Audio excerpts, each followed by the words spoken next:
Cholo-Noho and Fai in the last game. So it'll be an interesting one.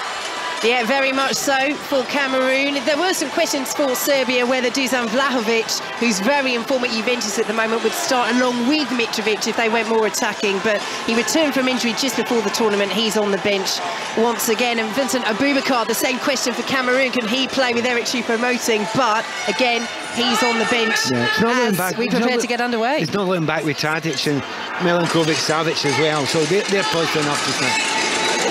So the countdown at Al Janoub is underway. It will be Serbia to get us underway, playing in all white as Alexander Mitrovic kicks off. Cameroon in their red shorts, the green shirts and the yellow socks. So defeat, as we say, would likely spell the end for these sides at the World Cup. If Cameroon lose, they will be out unless Brazil lose to Switzerland later. If Serbia lose, they'll be out unless... Apologies, if Serbia lose, they'll be out unless Switzerland lose to Brazil.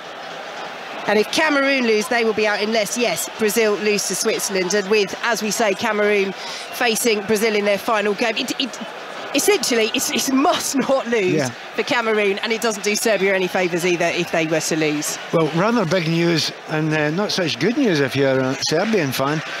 Mitrovic has gone down very, very early. When he challenged, he was nudged a little bit, put him off balance, and he has landed very awkwardly on his foot. It was kind of straight leg one where he's landed, and he's not taken any of force by bending his leg. It's gone straight through.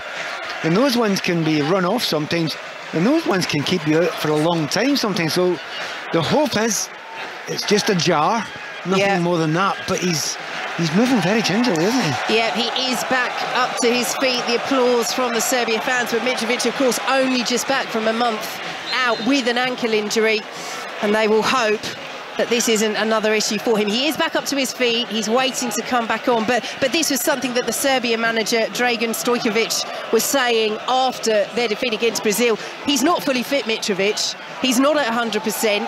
He's a warrior. We know that from his time where we've seen him across the years, and of course with Fulham in such brilliant goal-scoring form this season. But it's one of those where a nearly fit Mitrovic is better than no Mitrovic at all, and he's back on, he's closing down Devis Apassi. What a moment for him, the World Cup debut in the Cameroon goal, but that will be something to keep a close eye on.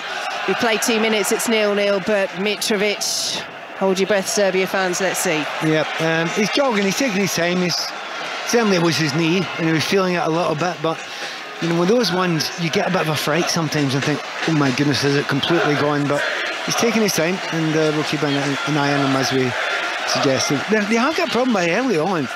Massive amount of space on the left-hand side for Kostic in that break. I was looking, too busy looking at Mitrovic. Kostic in the far side was absolutely all on his own had they got the ball over to him. Cameroon get the ball back into their own penalty area, and an early couple of touches for Devis Apassi, who is all in purple, and he's in goal for Cameroon. Onana, their number one, the Inter Milan goalkeeper, left out for disciplinary reasons. So Apassi in goal. The back four for Cameroon are Fai, Castelletto, Nkulu and Noho. Ahead of them, it's on Gisa. Great form for Napoli this season, formerly of Fulham. Koundé making his World Cup debut, and Ongla with Mbumo of Brentford's, Toko Ekambi, who was so good in the first half against Switzerland, but then faded in that defeat. And Eric Maxim Choupo-Moting, once of Stoke, now very much in form for Bayern Munich. Up front as Serbia win the throw midway through the Cameroon half on this right-hand side, 0-0. Very intriguing. So the first 3 touches from goalkeeper Apassi, right? He's just lumped it. Okay, and you notice when we were watching beforehand, they wanted to play from the back. The keeper was playing from the back, and he's bringing his defenders in, and he wanted to be part of the game. He's been told, lump it, get it up to Choupo-Moting as often as you possibly can, and he's done it 3 times so far. Noho just gestured to by the referee to move further back as Cameroon prepare to take this throw deep inside their own half. Goalless here on 5 Live BBC Sounds and across Africa on the BBC World Service as Nkulu clears up towards halfway, brought down by Mbumo, won't fall for Choupo-Moting. And Kostic will collect on the far side for Serbia, who have Vanja Milinkovic-Savic in goal, the back three of Milenkovic, Veljkovic and Pavlovic. Ahead of them it's Živkovic, Lukic, Maksimovic, who's their other change for this match, and Kostic. As Cameroon steal the ball outside the Serbia penalty area. Here is Toko Akambi, plays it in space to Ongisa on the edge of the D. Serbia get the foot in, and it's brought away just to finish that Serbia lineup. Tadic, Mitrovic and Sergej Milinkovic-Savic up front, and Sergej Milinkovic-Savic, another injury doubt for this one after picking up a knock against Brazil. Good news for Serbia that he starts as that attack breaks down, and Cameroon will play it forward with Noho on the left-hand side. Good cross-field pass out to Mbumo of Brentford. He's dispossessed though and will be picked up by Maksimovic for Serbia midway through his own half. And we're goalless. We've a shame there. Mbumo takes the ball inside. He actually played very well in the first half of the first game, but he's driven inside there with the ball, and it's a shame because he had a man hammering down the outside. He should have played it there and they would have got a better crossing. Here comes Serbia with Živkovic down the right-hand side, ball into the centre, and Milinkovic-Savic out to the right-hand side now, and Dusan Tadic, the former Southampton man and Serbia captain, as the ball is played into the area, looking for Mitrovic, who does win the header, but Apasi can just grab the top of his crossbar and dangle there and watch that ball safely over. That's very Serbia indeed, to get the ball wide, and as soon as there's half a yard of space, they'll get it and curl in towards that back post, and you know that guy Mitrovic is going to be there. He was oddly uncommitted to that header, if you know what I mean. Almost got up and let it hit off his head, and that's not really Mitrovic. And it may well be that he was, you know, backpedaling slightly and he couldn't get much on it, but not a completely committed header. And guess what Apasi's done? He's gone long again over the halfway line, and the stage is set for the goalkeeping tactics of Cameroon, which very much, if what we are hearing in terms of why Onana has been dropped by Rigobert Song is exactly from the manager. And you mentioned Samuel Eto'o as well before the game, Pat, the current president of the Cameroon Football Federation, huge legend of the game, of course, not just in his country, but what he achieved domestically as well. As the ball goes out of play for a throw to Cameroon midway through their own half. There are two big presences, Eto'o and Song, in the Cameroon setup at the moment. It's hard to know, you know, what the dynamic is. I mean, the hope and expectation is they got on very well. The hope and expectation is Samuel Eto'o allows Rigobert Song to make the decisions.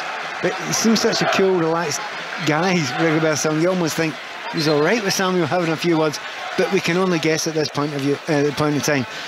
You just wonder though, you know, Samuel Eto'o is one of those strikers that likes getting the ball up there quick, you know. And I'm kind of guessing to some degree, but I'm on a roll because I guess that was a problem beforehand. But the ball has been played long. Problem is, they played it long from the goalkeeper quite a few times. Haven't won it yet. And that's a question, isn't it? This Serbia back three, very proficient in the air as Cameroon pick it up on the halfway line. Turn from Toko Akambi out to the right-hand side, and Collins fine now, and Mbumo will pick it up and play it back to Collins fine. Interesting to see if Cameroon go down the right as little as they did against Switzerland. They're doing so now, just too much on it for Mbumo, and it's all the way through with Vanja Milinkovic-Savic, the younger brother of Sergej Milinkovic-Savic. And Serbia come forward. It's interesting with, you know, if you've got, sometimes when you play a back three against a back four, gaps will open up in interesting places, and certainly the Serbian back three, the wingers should be getting one-on-ones quite frequently. They've had it a couple of times yet, but the Serbians seem to believe that they're good enough to accept those one-on-ones. I would be more concerned if I was Cameroonian listening just now. There's too many gaps in that back line at the moment, far too many gaps. Here's another. And they're being stretched once again. Here's Sergej Milinkovic-Savic, cross all the way across the penalty area. It wasn't the best one, but will be collected by Živkovic. Nice little turn trying to get past Noho, does get the cross in. Mitrovic is in there, good header away for Cameroon as the ball bounces up towards halfway, and Serbia will come again as they play the ball back into their own half with their central of those centre-half back three, Veljkovic. Out to the left-hand side they go, looking for Milinkovic-Savic. So Serbia pick it up in the centre and have it on halfway once more. Here is Maksimovic. Cameroon back into this 4-1-4-1 that they're slotting into defensively. Serbia bring the ball down the left-hand side, ball to the edge of the penalty area, cleared away by Cameroon, and Toko Akambi will pick it up down this left-hand side. 0-0 on 5 Live BBC Sounds and across Africa on the World Service as the ball goes out of play for a Cameroon throw on the halfway line. Yep, and you just want the wingers to get the ball now and again. You know, Toko Akambi, who you mentioned there, and Mbuemo. In the first game, they looked so exciting, didn't they? They looked fantastic for the first half, and then utterly ran out of gas and gave nothing in the second half at all. Serbia has stolen possession. Here is Živković down the right-hand side. Has Mitrovic as an option just outside the penalty area. And here he goes, Mitrovic. Nice 1-2 down to the byline. Pulls the ball back. Goes for goal. Oh, it's off the post. Brilliant effort from Mitrovic. The angle was so tight, but he curled it onto that left-hand post as Serbia lose possession. Then win it back just outside the penalty area. Here they come again, left-hand side of the box, and it's a wild effort from Kostic over the bar. That was great from Mitrovic. Serbia unlucky. It was brilliant. He gets the ball in the box. The angle's not great, so he manipulates the ball. First 1-2 he gets to get to the corner. There's no shot on there. Sells one dummy.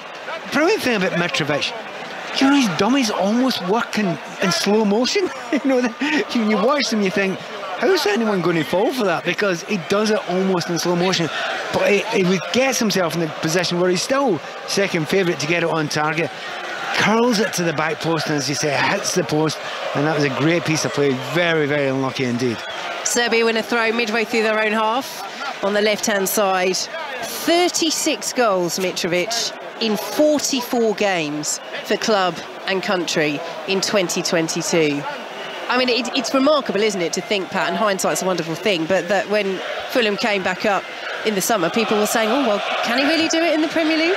Well, for good reason, because he didn't last time, did he? You know, he struggled last time, but sometimes you don't look at the strikers, you look at what sort of ball they're getting and what quality of ball and how often they're getting opportunities, and certainly he's had a few opportunities this season, and give him his due, he's taken a few of them. Cameroon win a free kick midway inside their own half, 0-0. Yes, it was one of those things that last season with Fulham, wasn't it? He was in and out of the side. Were they playing to his strengths? I mean, you know what his strengths are, Mitrovic. He isn't just the number 9 that will head it in. He's technically adept as well, but you know if you put the ball into the penalty area that he's going to be so dangerous aerially. I said that while we're chatting just now, you're absolutely right. Just keep on putting him with a little bit of pace. He'll generally, you know where he's going to go. While we're chatting, there's been an injury to Hongla, and to be honest, that was a wee bit nasty by Kostic. He's left his studs round the back of his heel. Now, having had that one quite a few times, it's horrible, and it can have incredibly painful, but you know, the damage it can do is pretty extreme, and for the rest of this game, there's no doubt in my mind Hongla will be thinking about that, because he's raked him all the way down the back of his heel and his Achilles tendon area. It will affect him. Well, the Cameroon medical staff are on, and Ongla is receiving treatment, which gives us time, Pat, to go back to that point you were making about the relationship between Samuel Eto'o and Rigobert Song, former teammates, of course, for Cameroon. And it was Eto'o who, very soon after he was appointed the president of the Cameroon Football Federation, brought in Rigobert Song after the Africa Cup of Nations, replacing Tony Consecao after Cameroon finished third at AFCON. And I think initially the question was, well, because they were former teammates, you know, and they got on so well, is that partly why the change has been made? But as you say, it's fascinating how this relationship will develop, because it is his first senior coaching role, yeah. Rigobert Song. It's a big one, but then as a skipper, particularly for the national team, he was fabulous, and he's so hugely respected, not just as a player but as a human being as well. So I understand why you would want to work with somebody like that, and that's why Samuel Eto'o may well look at him and say, he's got a lot of things going for him, personality-wise. Maybe there's one or two things missing as a top coach, so I'll add that. And that's maybe the thinking from Samuel Eto'o. Serbia in possession, just inside their own half, which, if both parties are happy with, can work well. Yeah. If there start to become tensions, then interesting. Exactly what almost always happens, you're right. 0-0. On 5 Live BBC Sounds and across Africa on the BBC World Service. He's made the big call today, Rigobert Song. No Onana dropped for disciplinary reasons as the ball goes through to Onana's replacement, Davis Ipassi. How would you assess his opening 14 minutes on his World Cup debut, Ipassi? He's not had much to do except get the ball to his feet and then leather. Oh, he's thrown one out to a fullback. Whoa, impressive. Cameroon over the halfway line. Header is one powerfully by Milenkovic, two powerfully. According to our referee on Toko Akambi, and Cameroon have a free kick just inside the Serbia half. This is the first of 4 commentaries coming up for you today on 5 Live and BBC Sounds. We have South Korea against Ghana, that you can also listen to on the World Service across Africa. Then Brazil, Switzerland follows. Portugal, Uruguay finishes things off this evening. Here at Al Janoub in the city of Al Wakra, 13.5 miles east of central Doha, just a stone's throw from the coast in the Persian Gulf. It is Cameroon 0, Serbia 0, 15 minutes played as Cameroon take this free kick to the edge of the centre circle. Swung forward to the edge of the box, and Brumo tried to get something on it, and the shot is lashed in from the edge of the D by Nkulu, and it was never troubling Vanja Milinkovic-Savic. That looked awfully like a centre-half strike. It's because it was a centre-half strike. He's come to him there, he's about 20 yards out. That's the best position. You'd almost argue that Cameroon have got in the game so far, but he just panicked, turned around, lashed it in the general direction of the goal, but never endangered them. And again, not to worry the Cameroon supporters too much, but I watched their warm-up beforehand, and they did a lot of shooting into the goalkeeper for about 10 minutes. I didn't see anyone score. So one would hope that they were keeping all their good finishing for the game itself. But that wasn't the best. Ball goes out of play on the far side for a Serbia throw. Yes, that's the frustration, I think, for many Cameroon fans. They've got so much attacking talent in the squad. It's such an attacking squad, and yet goal scoring is still a struggle for them as Serbia come down the left-hand side with Kostic, wins the throw. Yeah, I mean, the man you're looking for to get involved in is Choupo-Moting. Serbia do very well just to keep that in. Cameroon scrambling the penalty area. What a miss by Mitrovic. The ball fell to him on the penalty spot, and he's lashed it wide when all of Al Janoub expected the net to bulge. Cameroon, what a let-off for them. Well, they're a wee bit unlucky because he tried to clear the ball and it is lumped off one of the defenders. I was trying to see who it was. It might have been Nkulu. He's cleared it, hit off one of his mates, and it's fallen to Mitrovic. And you're absolutely right, it's a terrible miss. Plenty of time to think about it, and he's just pulled it. It's like a golf shot where he's pulled it to the right, and it's so unlike him. Get it on target there. The goalkeeper is like obviously starting on unexpectedly. He's got to test him from there. Ball goes out of play for a Cameroon throw. I think the one bit of credit that we can give is to Noho, who just gets across, doesn't he? Goes sliding in. And is that why Mitrovic... I mean, it's still a bad miss. No, you're right. It's still a bad miss, but it just puts that doubt in his mind that he's got to hit it quickly because Noho's coming. And as Pat says, he drags it wide, and it's a poor miss. Yeah, you're absolutely right. That's exactly why he did it. Choupo-Moting out to the right-hand side as Cameroon look to build with Collins Fye off to Mbumu. Back to Collins Fye once more. They are working it down the right-hand side more than they did against Switzerland in the first half as Mbumu whips the ball in. It's a great delivery, but nobody's attacking it there for Cameroon, and Eric Choupo-Moting claps his hands together in frustration because he knows fine margins. Yeah, I mean, he's lashed it, and I mean, it's with the power of a shot that he's put it in, and that's why you don't really have time to react to it. But the marking of Choupo-Moting, who's a player you want to go and attack it, is very good. And you look at the Vejkovic, he's right on him. He's holding him. He's not giving him a millimetre there. That's great marking, but you're not absolutely shocked about that. That's where they are very, very strong, isn't it? Those three centre-backs are powerful, organised, know each other, and are very difficult to beat. Cameroon in possession, 0-0, 18.5 minutes gone on 5 Live BBC Sounds and across Africa on the World Services. Cameroon look to build down the right-hand side. Serbia under a bit of pressure here. Cameroon, right-hand side of the box. It's punched behind by Milinkovic-Savic. Good run from Pierre Koundé down that right-hand side. And Milinkovic-Savic called into meaningful action. Well done, Koundé. I noticed he actually got a wee injury in the pre-match, and I wondered if it's going to affect him. Clearly not, and goes beyond there. And it's, I mean, if he scored from there, it's one of the great World Cup goals, and he goes to the near post, and But the fact that he's broken slightly beyond the lines, this is much more exciting and much more hopeful for the Cameroon side, who have probably slightly second best up until now.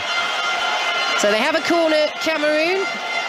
We're just delaying because Mitrovic is deep in conversation with the referee. And they are really focusing on any sort of shenanigans in the box at corner kicks as Cameroon play the corner short. Here is Collins Fye, lays it off to Koundé, who drives it in from the edge of the box. The shot was tame, didn't get the power behind it, and Sergej Milinkovic-Savic can clear the ball away. He's brought down on the edge of the penalty area, and Serbia will have a free kick, 0-0. I can see why they play the free kicks and the corner kicks, particularly the corner kicks short. You know, if you get that much power in the box, it's I've seen enough teams just lump it in there, and you don't think, I mean, the Danes are very, very similar, almost no point in lumping it in there. You're going to get very, very little out of it because, you know, it's meat and drink to defenders like that. So if you do change the angle, you know, play a little bit short, get it across the 18-yard line, and then they have to move, and then you can create some sort of chance, some sort of channel to aim the ball into. So I like those short corners from Cameroon. Serbia in possession with Vanja Milinkovic-Savic, who is absolutely gigantic. He's nearly 6'8". He actually began his career as a striker, but said he decided when he was young he didn't like running, so went back to become a goalkeeper. As Serbia come down the right-hand side, good ball into the penalty area. Maksimovic was stretching, couldn't reach it. Cameroon send it behind for a corner. Great run into a brilliant angle there. No one had picked him up. But similar, just moments before, we've seen Koundé do it up one end. He's done it on the other end, and it was only inches. I don't think he was going to score from there, but I think he could have cut the ball back. We're going to have a little bit of a wait because I think there's a tech problem with the referee. Yes, the referee Mohamed Abdullah of the UAE has come over and is just in conversation there with the fourth official who is helping him rearrange some of that technical equipment. Of course, we need VAR to be working, although we hope it won't be employed too much. I can remember this happened to me earlier in the season at the Leeds United game. I think it was at Leeds Arsenal, and I thought, well, that'll take a minute. Half an hour later. Yeah, well, hopefully not at Al Janoub. No, this time it just actually looks like his own set in his own arm was a problem, and he's got it sorted, and we're nearly ready to start. Yep, so he's back on. Serbia preparing to take this corner, approaching the midway point of the first half. 0-0 with Cameroon as Mitrovic goes down in the penalty area. Corner's not been taken yet, and the referee is just coming over and saying, just be careful there. Don't want to have any unwanted contacts between Castelletto, the Cameroon centre-half, and Alexander Mitrovic for Serbia. As Serbia's still waiting to take this corner kick. The referee making sure that he is happy. There's lots of jostling going on in the penalty area as the corner kick is swung in, and it's a good take by Passy, but in truth, Pat, it was easy for him. Yeah, I mean, sometimes a corner kick with a new goalkeeper, look, ask him the question. I mean, put the ball in there and see if he's a little bit nervy, but there was no one attacking him, there was no stress on him, and to be honest, it's actually worked in his favour. That's given him a lot of confidence that he was able to catch that clean and unchallenged. So ball forward by Cameroon to Choupo-Moting on the halfway line, cleared away at the back by Serbia, up towards Živkovic on this right-hand side, who plays it forward to Milinkovic-Savic. He's challenged by Ongisa, and the referee has deemed that to be a foul by Ongisa, who looks to have injured himself there as well, challenging Milinkovic-Savic, and Ongisa's now getting up and looking across to Rigobert Song, his manager, and going, well, what did I do wrong there? I'm not sure he did anything wrong. I think it's two players. I don't think either had complete control of the ball. It was just his power and his strength won it there, but the referee saw differently. Wasn't a great deal in it, but it gives the Serbians a chance to play the ball again. They've not played it in long right away, which I thought they might have been tempted to do. They will play it long now, down the right-hand side, looking for the run of Živkovic. He's been lively in these opening 23 minutes, and he just tumbles on the byline, and Serbia have got a free kick here. Now this is interesting. Elbow. What will the referee do here? He said he's left an elbow out there. Now if a referee thinks it's an elbow, I mean, he's going to pull the yellow card out anyway. He's just holding the player off. Now if you're holding someone off, that's absolutely fine. But if you do it with an elbow, that's very, very dangerous. We've only seen one angle of it. I wonder how hard an elbow it is. Sometimes it's very, very little, and it's not an elbow. It's a wrist. So he's palmed him off. However, he's touched his face, so he's probably right. The referee's got that one spot on. So Nkulu into the book for Cameroon, and the frustration for Cameroon, he was doing so well at just shepherding that ball out. It was going out for a Cameroon goal kick. Now, it's a free kick to Serbia, about half a yard up from the byline, 3 yards or so out from that right-hand line on the penalty area. It's a short corner. It is. It's a very short one. So there's a one-player wall for Cameroon. The 6-yard box is packed with white shirts amongst the dark green ones. As the ball is swung in, and it's poor, it's behind Mitrovic, it's over the head of everybody, and that is a real disappointment from that delivery for Serbia. It's out for a Cameroon throw, and Mitrovic doesn't look happy. He's getting some stick down there. I mean, Tadic has got the ball and he's played it to the back, and you've got the 3 centre-backs and Mitrovic saying, put it on top of the goalie. We've got to go and attack it. It's a perfect position to do that. All 4 of them turned around and said exactly the same thing to Tadic. So the suspicion would be, next time, Tadic, we'll put it on top of the goalie. Ball is charged down well by Milinkovic-Savic to win the throw, as Tadic over on the left-hand side will try and build something for Serbia. Here they come, ball pulled across by Kostic, cleared away by Cameroon, and up towards the halfway line as it came back towards them. Now Cameroon have a player down, and Bumo over on the far side, and belatedly the referee blows his whistle, and it's a free kick to Cameroon, 0-0. And Bumo is getting no space at all. Very noticeable, that, isn't it? They know that he's capable, they know he's a very, very quick player. So at no point so far in the game has he got a chance to get on the ball and sprint beyond the defender. He's trying again now, but he's getting no space whatsoever, and Pavlovic's done a good job on him. Serbia in possession, just outside their own penalty area, all the way back to Vanja Milinkovic-Savic. We mentioned that he started out as a striker. He has adamantly repeated in several interviews that had he continued as a striker, he would have been better than Zlatan. So certainly not lacking in self-confidence. And not unlike Zlatan himself, let's be honest about it. I think he's mirroring his attitude. Well, we'll be the judge of that. So far, actually, that was a really nice ball. He played that as we're saying that. Yep, good distribution. Tadic will pull it back for Serbia, with Živkovic coming forward, Cameroon with the player down. Serbia playing on, Tadic pulls it back, goes through the legs of Mitrovic on the edge of the D, and picked up by Kostic over on the far side. Cameroon still with the player down as Serbia come forwards. It's a facial injury, or a head injury, or an alleged head injury, and the referee let it play on, unless the referee absolutely believes he saw it and the player's acting. If that's the case, then he actually should book the player. So it's Castelletto has gone down, complaining that Mitrovic has elbowed him or caught him, whatever. He's recovered rather quickly for someone who was out of it. Yep, out of position as well, and the ball has eventually gone behind for a Cameroon goal kick, and Mitrovic is just exchanging words there with Kostic over on that far left-hand side. Not quite clicking for Serbia, although we have to say at times that they have looked dangerous when coming forward. I think slightly more dangerous than Cameroon. By the way, update on that, Castelletto was, as we say in Scotland, at it. Nothing wrong with him, wasn't touched in the face, and Mitrovic looks completely confused. And he's back in position now as Serbia sloppily play the ball straight out of play for a Cameroon corner. Vanja Milinkovic-Savic, their goalkeeper, all in black, raced across to try and prevent it, but that sloppy from Serbia, completely unnecessary. Yeah, it was odd though, because the defender left it thinking the goalkeeper would get it, but it was far too wide for the goalkeeper to come out there. So another chance. Will they play it long or will they play it short? Land of the Giants in there. They're going to have to be very good to win this one. So Pierre Koundé is over to take this corner kick for Cameroon from this near side. Moving to the 6-yard box, and the header flicked on and tapped in at the far post by Castelletto. The flag stays down.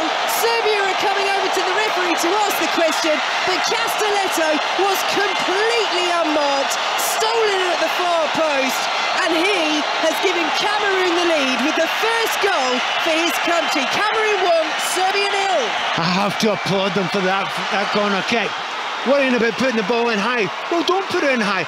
Put it to the near post and make sure that you get the person who gets the near post flick on. That's exactly what they did. Castelletto then flicks himself around the back post, and he's got a tap in. Now they will check it. I think it looks okay. I didn't think it looked offside, but they will check it. Well done though, well organised, and the assistant goalkeeper's come down and he's joining in the celebrations. Yeah, he's on. We've seen the replay. This will be the lead for Cameroon. Yeah, it's an absolute tap, and they've tried to play for an offside. No one in the post there. A lot of teams do that with no one in the post. Well, if there's no one in the post and the ball lands there, there's every chance you're going to get a tap in. So, fantastic free kick. I mean, the thing is, if they go and float a free kick in, they're getting nothing from it. But they didn't. Near post, flick on there. Brilliantly played. Well, we are still waiting to get underway. Now, they have the semi-automated offsides here for Serbia are saying what's going on. Cameroon with the lead on the pitch. It should be fairly quick for an offside. So whether there's something else that they're looking at in the build-up, let's see. Cameroon now drifting towards the referee, Mohamed Abdullah.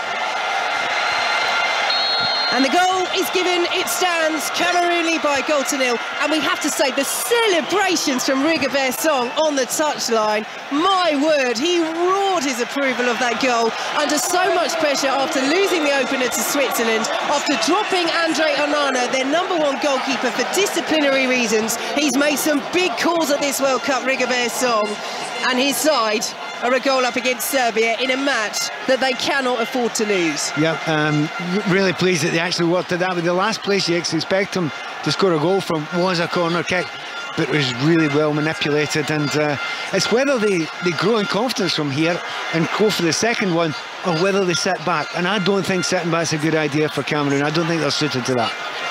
They're in possession just inside their own half. Here is the goal scorer at the centre half, Castelletto. It's given away though, and the referee will allow play to continue as Serbia come down the left-hand side. Cameroon suddenly stretched ball in, looking for Tadic.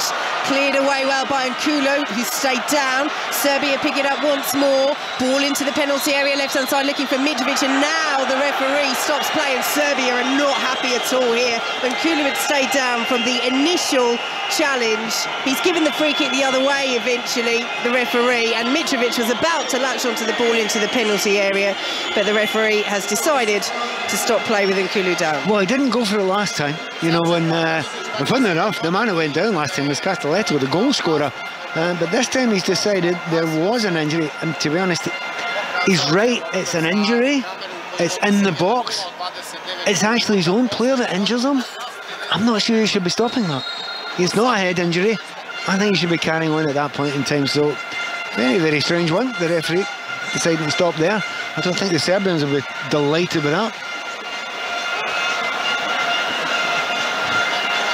So the ball launched forward by Davis Apasi of Cameroon, who leads 1-0 on 5 Live, BBC Sounds, and across Africa on the BBC World Service. As Pierre Koundé, was he just caught there? He's gone down, stayed down. The referee's had a look and has let play go, and Serbia come forward once more down the right-hand side with Tadic. Plays the ball left-footed into the area looking for Mitrovic. Oh, Apasi comes, he drops it, but Milinkovic-Savic can't latch onto it, and he gathers at the second attempt. Yeah, you did. There was a sharp intake of breath there. He came out a lot way, about 16, 17 yards. It was high. He had Mitrovic between him and the ball. They caught it, then he dropped it, but just a little moment of panic there, I'm sure the Cameroon supporters. You're talking about the celebrations. They were great with the players. They were great with the managers. We'll get back in a moment because there's a break again. Here comes Ongisa for Cameroon to Toko Akambi, left-hand side, just outside the penalty area. Plays it back to Frank Ongisa. Nice little 1-2 with Toko Akambi, and now forward from Koundé. Toko Akambi once again. This is nicely worked by Cameroon, intricate passing, and now they spread the play out to the right-hand side, and Mbumu, Collins Fye on the overlap. Can't quite get there. Good sliding challenge, sent it out for a Cameroon throw, and Collins Fye's gone down in the penalty area and he's staying down, and Serbia are complaining. Velkovic spreading his hands and saying, look, ref, this is happening a lot. What do we think? It is happening a lot, but I mean, it's hard to say whether he's actually looking for a penalty kick or he's actually just hurt himself when he stood down there, and I think it is. He's just hurt himself when he's gone down. That is not a penalty kick. He jumped so high, but he's trying to find somewhere to land, and he's actually landed on the knee of the defender who's on the ground. So there's a fair chance he's actually hurt himself in the land, but that is not a penalty kick. Interestingly, you've seen the right-hand side there. And Mbumu and Fye, they've actually looked as if they've got the makings of a good understanding, but they've just not got it quite right. The final ball through, and Mbumu goes inside and then flicks out to Fye, but he's not quite got the timing right to play that little flick ball. if they get that right with their pace, they'll be bordering on unstoppable. So it's whether they can do that, and at the moment there's signs of it, but no more than that. Yeah, real promise, as you say, Pat, down that right-hand side. And Mbeumo only making his debut for Cameroon in September. Former France youth international, was personally persuaded by Samuel Eto'o to change allegiance to the country of his father's birth. And now he's playing at a World Cup as Cameroon take the throw long. Collins far off the pitch receiving treatment. Throw bounces all the way across the 6-yard box, cleared away by Serbia just to the edge of their own penalty area, and Milinkovic-Savic will help it on and plays it forward, looking for the run down the left-hand side of Kostic, but he won't get there. It's well defended by Nkulu, who plays it forward to Onglar, who is moving relatively freely after taking that early knock. Onglar, as Mbeumo wins the header on the halfway line. Cameroon leading by a goal to nil here on 5 Live, BBC Sounds and the World Service across Africa. Here is Karl Toko Ekambi, plays it back to Koundé, and now in the centre circle with Onglar. Ongisa now, nice turn to get a bit of space down the right-hand side from Mbeumo. Collins Fires waiting to come back on. Cameroon temporarily down to 10. He's wandered back onto the pitch, Collins. No, the referee gave me. You're right, you're absolutely right. Okay. The referee did wave him You're on. right to ask. I think the referee forgotten about him. And then he saw him. Why did you not pass him the ball? Because he's not on the pitch. Well, he's picked it up now. Collins Fye takes the cross into the penalty area, and Pat Nevin puts his head in his hands as it bounces out across the other side of the pitch for a Serbia throw. Well, it's been my head in hands for Choupo-Moting, who's got a lot of running, and he's waited for a couple of opportunities to come in, and it never quite does. You know, the quality of the pass from the wide players, the two wingers and the fullback so far, hasn't been anywhere near good enough, and it's really frustrating if you're a striker. So I'm told, if that ball doesn't come in at the right time. So you're told. So you were told on only a few occasions, I'm sure, Pat, I think the word across your career. I think the word umpteen comes into it at this point in time. Ifasi in possession outside the Cameroon penalty area. The 29-year-old goalkeeper starting with Andre Onana left out for disciplinary reasons by Rigobert Song. So far, he's keeping the clean sheet as Serbia have a throw inside their own half. I don't know if you agree, but I do think Cameroon suddenly look a lot more confident out there. They're playing the ball and passing it much better in the midfield, whereas before it seemed very disjointed, you know, uncertain of themselves. But that goal, what a lift it's given them. They're not totally dominating the game, but they look as if they've got a lot more belief in themselves now. Ball forward by Živkovic is tested down by Tadic on this right-hand side, and Živkovic once again. Serbia look to progress towards the Cameroon penalty area. Here goes Pavlovic. He's lost possession though in the centre half, out of position as Choupo-Moting brings it over the halfway line for Cameroon, down the right-hand side, pulls it back to Mbeumo, very well blocked by Sergej Milinkovic-Savic, and Savic is tripped on the far touchline, but the ball has already gone out of play, so it's a throw to Cameroon. But Pavlovic there just getting forward, very impressive in the Champions League against Chelsea this season for Red Bull Salzburg, young centre-half, just 21 years of age, but they are just starting to do that a little bit more, Serbia, aren't they? It was Pavlovic going forward there, it was Milenkovic, the centre-half on the right-hand side, coming forward in a previous attack, that they don't mind pushing one of those three centre-halves forward to give them an extra body on occasion, trailing as they are by a goal to nil. Who do they think they are? Sheffield United. That's what they did for a long time, and it's a real good ploy. Here comes Serbia into the penalty area. Tadic pulls it across, won't fall for Milinkovic-Savic. He will play it back to Lukic. And now Mitrovic, edge of the box, ball forwards from the Fulham man, and it's cleared by Cameroon as Choupo-Moting says, come on, let's get forward, because no Cameroon player is inside the Serbia half. They're just starting to drop deep, Cameroon. They look dangerous on the break, but they can't drop too deep as they look to preserve this 1-0 lead. 7 minutes to go until half-time. Serbia in possession. Here is Milenkovic as the centre-half's edge forward once more for Serbia. Played forwards, poor ball, but Cameroon hesitates, and Mitrovic picks it up, 25 yards out, centre position, out to Živkovic, right-hand side, plays the ball into the area, Mitrovic is in there, Cameroon win the header, it will fall to Tadic, who curls over from 16 yards, and now the flag goes up on this near side. Yeah, and that was a mistake. They've switched off there slightly in the midfield. Now, there is an offside called there, but you can't make those sort of decisions. If the turnover happens 20, 25 yards out, if you make a mistake, then they're always going to get a chance, or at least half a chance. And I think the assistant referee's got that one spot on when it goes to the far side. I think Kostic it was who'd actually just strayed offside on the left-hand side there. But it's all about concentration at this point in time. They've not got that long to survive until half-time, and I think the Cameroon team will be so delighted if they could get to half-time. I mean, very little been asked of the goalkeeper, and he's done well, hasn't he? You know, just clearing the ball. But saves, not a lot else asked of him, but when he's been asked to come and collect the ball, he's looked fairly confident. Yeah, we've seen Mitrovic hit the post early on, but might be called into action here, Devis Apasi, as Tadic brings it down the left-hand side for Serbia, who trail by a 0-0 with 6 minutes plus added time to play at the end of this first half. Here comes Serbia, working it centrally, Milinkovic-Savic. Those final balls, those key balls into the area just aren't coming off at the moment for Serbia. From the wide positions, they're all right, but it's when they try and play it centrally. Let's see what they can do here. Here they come with Milenkovic into the penalty area, just bounces off Mitrovic and will be cleared away by Toko Ekambi. But Choupo-Moting is so deep. He's the furthest forward Cameroon player, and he's only midway inside his own half. So, of course, where's the ball going to come? Straight back at Cameroon. Yeah, and you understand what Choupo-Moting's trying to do. He's trying to help his team a little bit, but you need at least some sort of outlet. I mean, they're well organised back there. They get 4, as you say, 4-1, 4-1. But when they're not in possession and with a defending deep, you know, it is 4-5-1. But Choupo-Moting maybe has to stay up a little bit just to give them some sort of outlet, because they're getting a lot of pressure on them now, the Cameroon side. Yeah, and you can see that frustration from Franck Anguissa as well, the hugely experienced Napoli midfielder.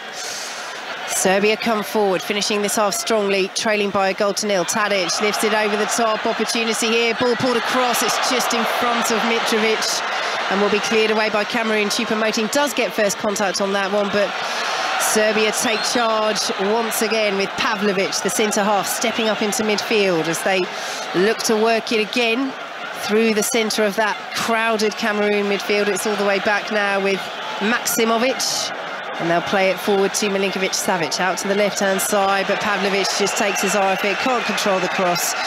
And the ball is out of play for a Cameroon throw on halfway. Cameroon lead by 0-0. Yeah, and well, that confidence is also adding to the confidence in defence. I mean, they really do look as if they believe in themselves. However, Tadic, when he got a little bit of space there, he was able to, you know, Kostic went beyond the back line, and he was able to play him in there. And that's probably the best piece of movement that they've had, the Serbians, since that fantastic little piece of play by Mitrovic earlier on in the game. 3.5 minutes to play until added time on 5 Live, BBC Sounds, and across Africa on the World Service as Choupo-Moting plays the ball forward. Vanja Milinkovic-Savic out very quickly to the edge of his penalty area to gather for Serbia. Tomorrow the head-to-heads begin on 5 Live. And what a head-to-head it will be. Wales against England, 7 o'clock kickoff UK time, 5 Live, BBC Sounds, BBC One and iPlayer. And from 3 we have Ecuador against Senegal commentary.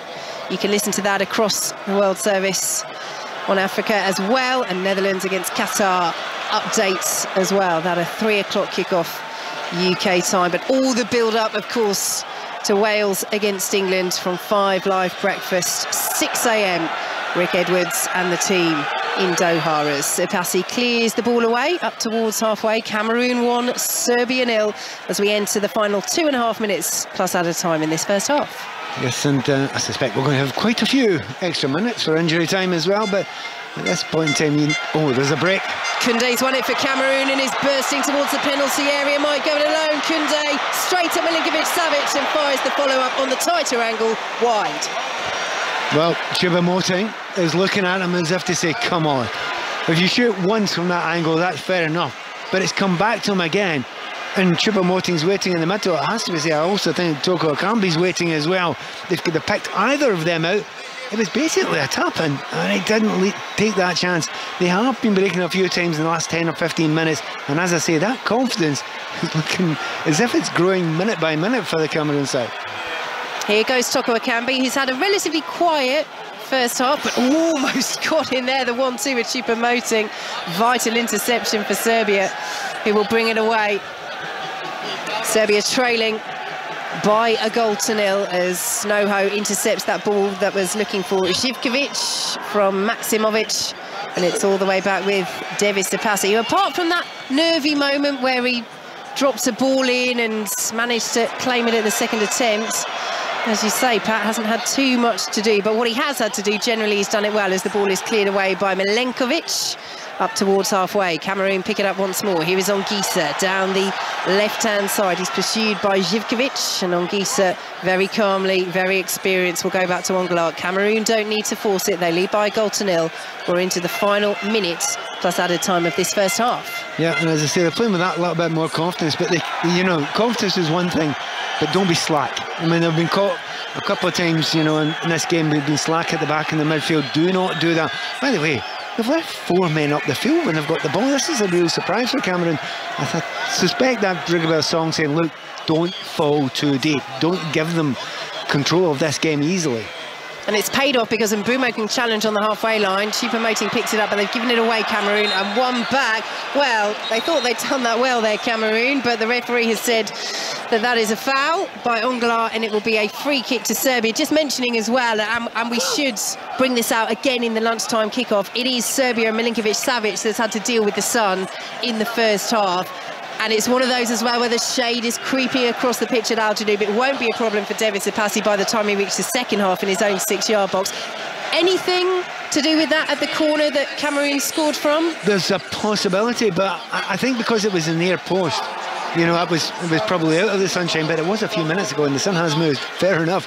But yeah, it may well be. That could have been part of it. Ball into the penalty area and the header is in!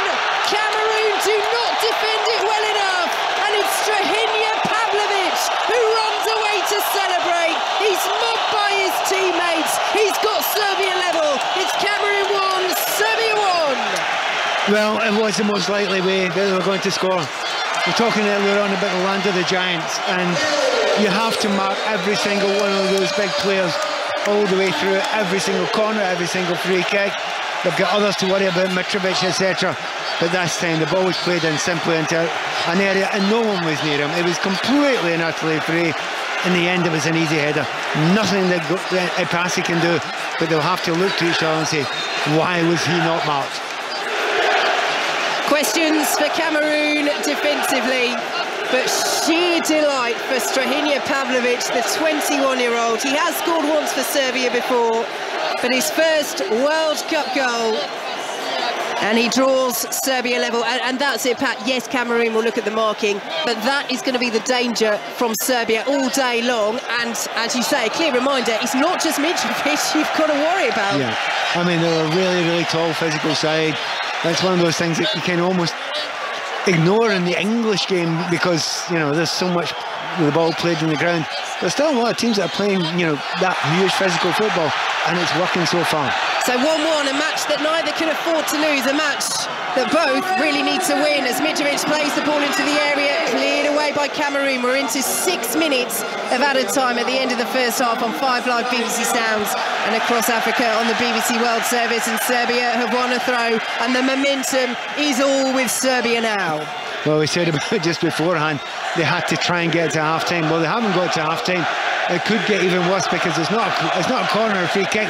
A long throw is just as dangerous. Živkovic will send it in. A pass he comes, doesn't really get there, but Cameroon do get the foot on the edge of the penalty area with Koundé, sends the ball out and will now lift it forward. Almost a good ball by Koundé. It was good vision. Collins Fye did his best, but didn't have the pace, and he's got some, but didn't have the pace to keep that in.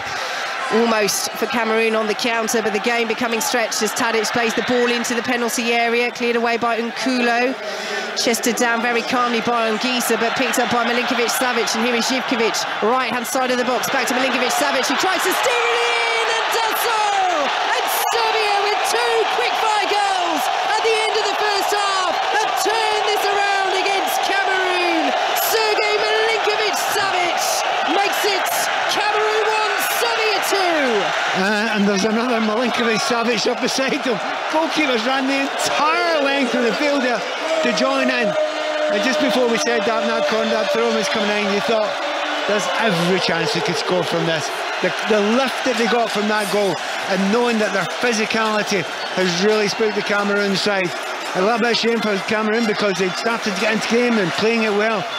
But it's that physicality. It's not a great deal more than that. But Milinkovic-Savic had a lot to do. High press, comes out to him wider. There was only one thing in his mind when it was played back to him. Curl it into that near post. bounced in front of the keeper. And of course, everyone's going to ask the question, should the keeper be beaten at his near post? He's got a little bit of a hand to it, and I certainly think I know one guy that will say that he could have got to that, a certain Mr. Onana. Yeah, that, I'm sure, will be the huge talking point for Cameroon fans at half-time. Would Andre Onana, their number one, the Inter Milan man who's been dropped for disciplinary reasons for this match by Rigobert Song, have saved that goal that puts Serbia ahead in this match, deep into added time at the end of this first half? And as you say, Pat, Milinkovic-Savic, Sergei scoring the goal, Milinkovic-Savic, Vanya sprinting the entire length of the pitch to celebrate with his brother and the rest of his teammates. He's back in his penalty area now, but it's a long way. He's right in the corner flag celebrating. I mean, the other one, hey, it may not be needed today, but see if you want your goalkeeper to come up late in the game for a corner kick. Oh, he looks as if he might be useful. Yep, he'll be up there. He's said that if he'd stayed as a striker, he would have been Zlatan. Might get the chance to prove it as Serbia come forward. Here is Mitrovic outside the penalty area. Mitrovic goes for goal. Deflection takes it just wide. Oh, that could have gone anywhere. Mitrovic close, Serbia close. Serbia with a corner, and Cameroon doing well to stay switched on here because they've got two players over. They were thinking about taking it quickly, Serbia, but Nkulu was quickly across to stop that. They have to stay switched on here, Cameroon, because Serbia looked like they might do it again, but no. They're letting it play out, but close again. Cameroon just need to get to half-time now. Yeah, they're clinging on now, and they just put the ball right on them, pass it again now, and ask them a question. Tadic with the delivery. The referee has blown the whistle. Cameroon have a player down. It was cleared away anyway by Choupo-Moting as confirmation that Jovic for Serbia has gone into the book. This is for the celebrations. There was one for Christian Bassog, the Cameroonian, after Cameroon scored, and Jovic is on the bench for Serbia, is now on a yellow card as well. So they are keeping an eye on those pitch invasions by the substitutes. Substitute a piece into the book.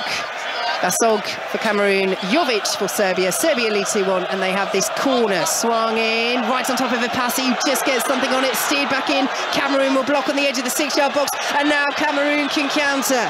Good vision required here over the top, looking for Toko. It can be. Milinkovic-Savic has come a long way in the sun, and he's just about got there, Milinkovic-Savic. My word, what a risk he took there, and he's cleared that ball high into the stands. Again, it's the sunshine there that's potentially an issue for him, but he took a real chance there, and it looked for a moment like he wasn't going to get there, Pat. He does. Cameroon come forward as they pick the ball up on the right-hand side. Here is Noho. What an end to this half on 5 Live BBC Sounds and across Africa on the BBC World Services. Cameroon come forward, and Bumu's challenge. There will be a Cameroon corner. Serbia lead 2-1. Yeah, it really has taken off. Obviously, they got the 2 goals. Right now, Serbia are saying the half should be finished. Why are you giving them a chance to take this corner? And of course, they lost a goal from the last corner. I think there's a fair chance that Cameroon will be tempted to play the near post corner again. We shall see. Let's see. Flick it on. Keep an eye on the run of Castelletto, who had put them ahead in this match as the corner is swung in, cleared away. It did go near post again, as Pat Nevin predicted, but this time Serbia get there first. Will there be time to take the throw? No, there will not. Well, what an end to that half. Cameroon taking the lead in this match.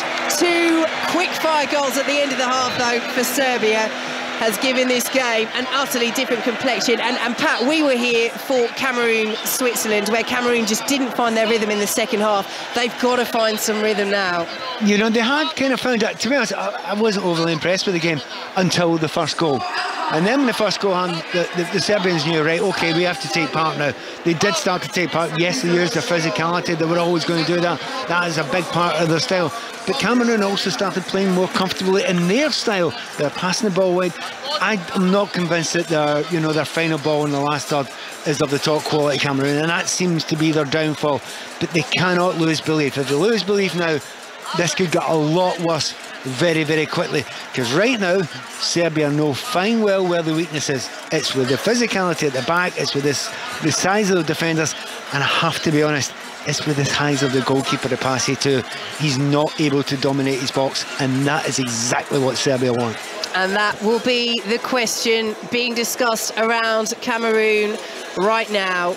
Andre Onana, the big call to leave him out for disciplinary reasons. Would he have saved that shot? Should he be playing? This is a huge half-time team talk for Rigobert Song. Half-time at Al Janoub, Cameroon 1, Serbia 2. Yes, Pat, 2 goals in 2 minutes does ask questions of the Cameroon defence, doesn't it? As you mentioned there, Episi in goal on World Cup debut. What kind of conversations do you think he'll be having in the dressing room at half-time? Do you think the head coach will seek him out? You know, I don't actually think his keeper's had a stinker in any way whatsoever. He's not the tallest. So if you get players that are 6'1", 6'2", 6'3", whatever, 6'4", and a whole bunch of them, you know, hammering down on you, you know, and the ball being spun in towards you, yeah, it's going to put you under pressure. And he didn't make any massive mistakes in that, but he wasn't getting any, you know, height and distance when he was getting the punches in those situations. And then it was landing out towards the 18-yard line where they could get shots on goal. And I think the second goal actually came from that sort of area where they weren't able to clear it. But it's not just the pass here, it's the entire defence isn't really strong enough to be able to withhold that sort of aerial bombardment. So, and of course that's not a pass's fault, but Anana will say, you know, the goalkeeper is not playing just now because of, you know, he fallen out obviously with Rigobert Song. He would have said, well, I'd have come and collected it. I'm a positive-minded goalkeeper. I like to dominate my area. And yes, he does like to do that. So I'm not digging out the goalkeeper. I'm asking the question of, did the management make the right call? Well, let's get the opinion of former Cameroon defender Sebastian Bassong, who's here with us in the studio in Doha, as is Guillaume Balaguer once more. Seb, just a reminder, it is Monday morning in the UK, so try and keep it clean. Do not swear if you can manage it in the next few minutes. I know the last 4 minutes have been a bit of an emotional roller coaster, haven't they? You were having a lovely time until, yes, those 2 goals were conceded. What's your interpretation there? Is Episi to blame? And actually, give us an insight there. What is going on in the Cameroon camp where the goalkeeping is concerned? I knew that the goalkeeper issue was going to come out, but honestly, I really think that it's about time management. When you get into additional time, you know, you got to keep it tight, you got to regroup, and you got to make sure you go to the halftime 1-0 up, because you've been working so hard, and I think this is what Cameroon were lacking. It's not a matter of the goalkeeper. Obviously, we're going to talk about it, but this is a non-event. For me, it's a whole defense. It's the whole team who's got to really get together, and they haven't been able to do that. It's a matter of detail. You got to be able to talk to each other, because you know there's 5 minutes additional time. Listen, guys, we need to gather together. We need to really make it tight, because now it's a totally different game. After the first goal, and the simple free kick, you're losing the ball at the edge of the box because you're trying to do a flick. This is childish mistake, and this is what Cameroon find themselves in that situation, and there's nothing to do with the goalkeeper personally. And yet, Serbia has done what you require to do to win the game, more things than Cameroon have. But football is so funny, because Cameroon had 2 more shots on target that could have changed matters, but it was quite clear that Serbia were getting the ball in the last third with more control, with more options for the man who had the ball. So as you're supposed to play, that goal, the first goal, it kind of gave impetus to Cameroon, not in a shape of better football, but certainly they were more running, they were stealing the ball, they were trying to counter-attack. But Serbia insisted and another first goal came from a set piece. The 1-1 was another set piece. And then that second goal, I've just seen it again. Goalkeeper, you say goalkeeper's not an issue, but goalkeeper could have done a little bit better, perhaps. On the second goal, obviously, and we're having a look at it right now, I really think that he could have done better. But this is the last mistake. There's many mistakes beforehand. You should have cleared the ball way before that. You know, when the Serbian player had the chance to get a shot off at the edge of the box, obviously we're going to talk about the goalkeeper. It's the easy subject. But for me, it comes way before that. And as a team, when you know that, okay, our strength is defending, because, you know, in our history, Cameroonian, we've always been strong defending deep and being strong defensively. That's our strength. So when we were 1-0 up, I knew, okay, it's going to play in our favor, because I saw the team being super deep, but being really compact.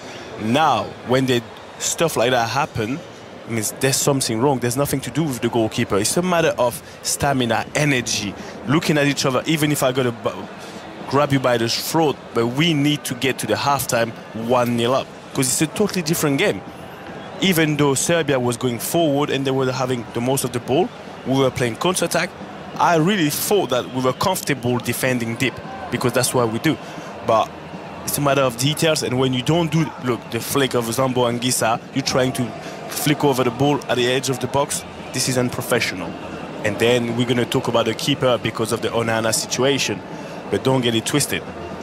It comes from way before that. Do you think, though, you say there about the issues perhaps the defensive unit are facing today, where they're lacking, do you think mentally they've been affected by this goalkeeping situation, the change, and what sounds to be some kind of disagreement between Onana and the head coach? I don't think they've been heavily, affected by that situation. Bear in mind, this is some kind of situation that we're used to. When nothing happened in Cameroon, this is when something is unusual. We are used to some changes and crazy situation. However, I think that would give them an excuse, and that's what I don't like, because now people, it's an easy way out. Say, oh, because of Andre wasn't playing, and we've been affected. No, we're professional. You're going to be able to adapt to any situation, because we're talking about the nation and the World Cup. So even though it wasn't the best preparation, it doesn't mean you can't keep it tight. It doesn't mean you're playing for the nation. So regardless who's wearing that jersey, you got to do the job because of, not for you and not for the excuse you're going to look for, but for the country. There are, I'm sure, many more layers to this story, but some layers are coming out, and one of them is that Onana has decided to leave. He's packed his bags and he's gone. It seems to be on the back of a disagreement that started in training, that Samuel Eto'o, who's of course the head of the federation, tried to intermediate between the manager and the player. But the player said, you know what, I'm off here.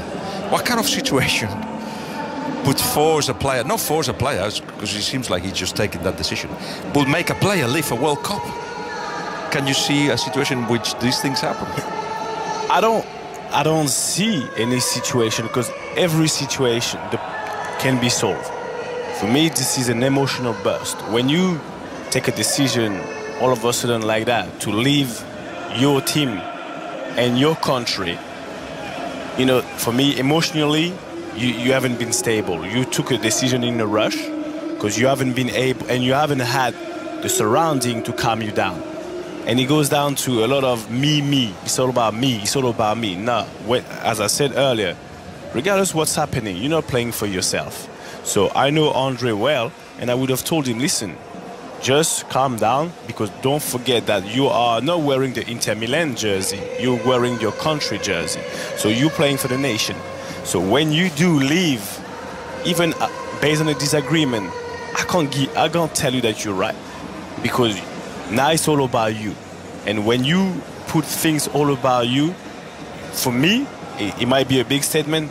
You have nothing to be, you shouldn't be there, because it's not about you, it's about the country. So if you got to serve the country, even based on a disagreement, so be it. And then we can sort that out later.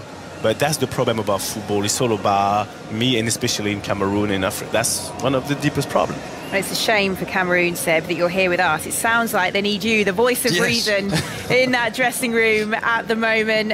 Cameroon, then, with it all to do in the second half at Al Janoub Stadium. They trailed Serbia 2-1, having initially taken the lead in that game. So a massive 45 coming up. We're actually going to be previewing the next game the other side of the news, South Korea against Ghana. We're checking in with our commentary team, who are going to be live from Education City. But first, let's get the news. That's with Nick Hatfield. Take the World Cup with you. Qatar 2022. On BBC Sounds, this is BBC Radio 5 Live. Officials in China are trying to end protests against COVID restrictions that broke out in a number of cities over the weekend. In Shanghai, large barriers have been put up and some arrests made. There's growing anger at rules which include snap lockdowns and mass testing. Nigel Inkster, a former director of operations and intelligence for MI6, can't see China relaxing restrictions. Unfortunately, Xi Jinping at the 20th Party Congress doubled down on this policy, talking about fighting a people's war against the virus. So I don't anticipate any radical change in direction. The problem is that if China does relax zero COVID now, we will see a very significant rise in the number of deaths. New rules are being brought in by the Scottish FA to try to protect players from head injuries. Professionals will be banned from heading the ball in training the day before and day after a game. And clubs are also being told to limit repetitive heading to one session a week. Glasgow University research has shown former footballers are more likely to die from brain disease. The former Celtic and Blackburn striker and 5 Live pundit Chris Sutton says he'd like to see more done to reduce the dangers of head injuries. I've been pushing for a long time about the need for temporary concussion substitutions, and eventually they will come in, but it's how long? Why haven't we got them right now? I still don't think that the footballing authorities are doing anywhere near enough, but you've got to say, the decision taken in Scotland is a step in the right direction. 3 people are being questioned by South Wales police after the bodies of 2 babies were found at a house in Bridgend on Saturday. The 2 men and a woman were arrested on suspicion of concealing the birth of a child. Protesters from the group Just Stop Oil have been holding a protest on the Strand in London. They've been walking slowly along the road, causing traffic to build up. The group are calling for an end to all new oil and gas projects. And Matt Hancock has defended his appearance on I'm a Celebrity after coming 3rd in the ITV show. The former England footballer Jill Scott was the winner. Mr Hancock, who stepped down as health secretary after breaking COVID rules, says he wanted to show people what he's really like. The best live sport. The FIFA World Cup, Qatar 2022.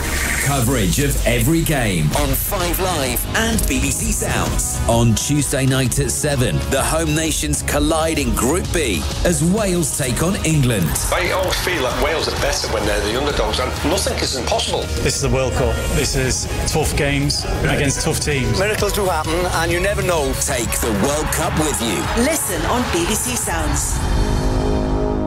BBC 5 Live. The FIFA World Cup, Qatar 2022 with Emma Saunders. So at the break then, it is Cameroon 1, Serbia 2. Our next commentary of the day, South Korea against Ghana. Maz Faruqi is our lead commentator for this one. And Maz, both sides looking for their first win in what is a pretty wide open group, isn't it? But the situation rather more desperate for Ghana. Yeah, Ghana have got to avoid defeat, Emma. Otherwise, they are out with a game still to be played in this group, Group H. South Korea, though, as well, opened things up with a 0-0 draw against Uruguay. It wasn't a great game in truth. No shots on target. A great chance for Wang Ijou to put South Korea ahead in the first half, but Son Heung-min not at his best. So South Korea certainly with work to do as well. But for Ghana in particular, this is a big game because they will reflect on that 3-2 defeat to Portugal. With regret, I think, that they didn't get anything out of that game. There was that late chance for Inaki Williams to try and make it 3-3 just at the end when he slipped, when he was in behind the keeper. So certainly work for both sides to do, but Ghana have to avoid defeat today, otherwise they will be the next team out of the World Cup. Yeah, really looking forward to it, Maz. It's a massive game in Group H. It's the first then of 3 remaining commentaries throughout the afternoon. That's South Korea against Ghana. Following that, we'll have Brazil against Switzerland, a massive one in Group G. And then to round off today's action, Portugal against Uruguay. First, though, a massive second 45 ahead of the Al Janoub Stadium. Cameroon with it all to do against Serbia if they're to keep their World Cup campaign alive. I'll hand you back to our commentary team for this second 45. Pat Nevin alongside Vicky Sparks. Thanks, Emma. Both sets of players back out here at Al Janoub, and Cameroon's World Cup hopes are hanging by a thread. If they lose, they will be out unless Brazil lose to Switzerland later. But Pat Nevin, with Brazil to come in their final game, they can't afford to lose this one. Absolutely. I think both teams understand they can't afford to lose it. So they'll have to keep on going, fight right to the end. So, you often feel as if it should get to the final game. But sometimes, you know, and I've been in that situation before, if you don't win the second one and you've lost the first one, you know you're on your way home. So they have to give everything they've got. They have to use all the substitutions they can, the Cameroon team. And as for the opposition, the Serbs, I suspect they just have to finish. I'll start the second half the way they finished the first half, because that wasn't bad, was it? Yes, 2 goals in added time at the end of the first half have turned this match on its head. Serbia lead 2-1. It will be Cameroon to get us underway. No changes made by either side at half-time. Cameroon in the green shirts, the red shorts and the yellow socks. Serbia all in white. Cameroon underway then at Al Janoub, playing from left to right. Ball forward up, looking for the Brentford man Brian Mbeumo. Headed away powerfully at the back for Serbia, and Cameroon will have the throw. Huge half-time team talk for Rigobert Song. If you were him, Pat, what would you have said to this Cameroon side? I'm trying to explain to him, you don't get many chances in your life to play a World Cup, and your World Cup's hanging on by a thread, so give everything you've got in this second half. And by the way, don't give away free kicks and corner kicks if you can possibly help it in the final third, because I'm not sure there's any way that they can stop this Serbian team creating chances from those sort of balls in. Yeah, it was Pavlovic who scored with the header from the corner, but we know the danger of Mitrovic, the other centre-halves that they have as well, as the free kick goes against Dusan Tadic. He shrugged his shoulders and says, well, I don't think I did anything wrong. Cameroon with the free kick midway through their own half right-hand side, and we can take you through the teams. Davis Epassi in goal for Cameroon. Andre Anona dropped for disciplinary reasons by Rigobert Song. The back four of Collins Faye, Jean-Charles Castelletto, who scored Cameroon's opener in the first half, Nicolas Nkulu and Noho Tolo. Ahead of them is Franck Anguissa, Pierre Koundé and Martin Ongla, with Brian Mbeumo, Karl Toko Ekambi and Eric Maxim Choupo-Moting up front, as Cameroon win another throw just inside their own half. Serbia with Vanja Milinkovic-Savic in goal. The back three of Nikola Milenkovic, Milos Veljkovic and Strahinja Pavlovic. Ahead of them, it's Andrija Živkovic, Sasha Lukic, Nemanja Maksimovic and Filip Kostic, big player for Serbia, back involved for them after recovering from injury. And then the three up front, Dusan Tadic, Alexander Mitrovic and Sergej Milinkovic-Savic. And it is Sergej Milinkovic-Savic's goal which gives them this 2-1 lead, as Cameroon still inside their own half, outside their own penalty area, know that they have to come forward as the ball is given away and picked up by Sergej Milinkovic-Savic. The referee will allow play to continue as he takes a tumble. The ball goes over the top, looking for the run of Filip Kostic, but it's out of play. And Cameroon will have a chance to build from the back. Pat Nevin. Well, you asked the question earlier on about, you know, what can you do that's going to be slightly different? I think they've tried to push Toko Ekambi a wee bit further forward, almost up centre forward alongside Choupo-Moting. I think that's a decent enough ploy, because Choupo-Moting is one of you, and by the way, just done it again, but there's no one to flick it onto. Well, they're trying to get someone up there alongside them to flick it onto now, and I understand why they're trying to do that. It's not sophisticated stuff, it's not complicated tactics, but I can see the reasoning.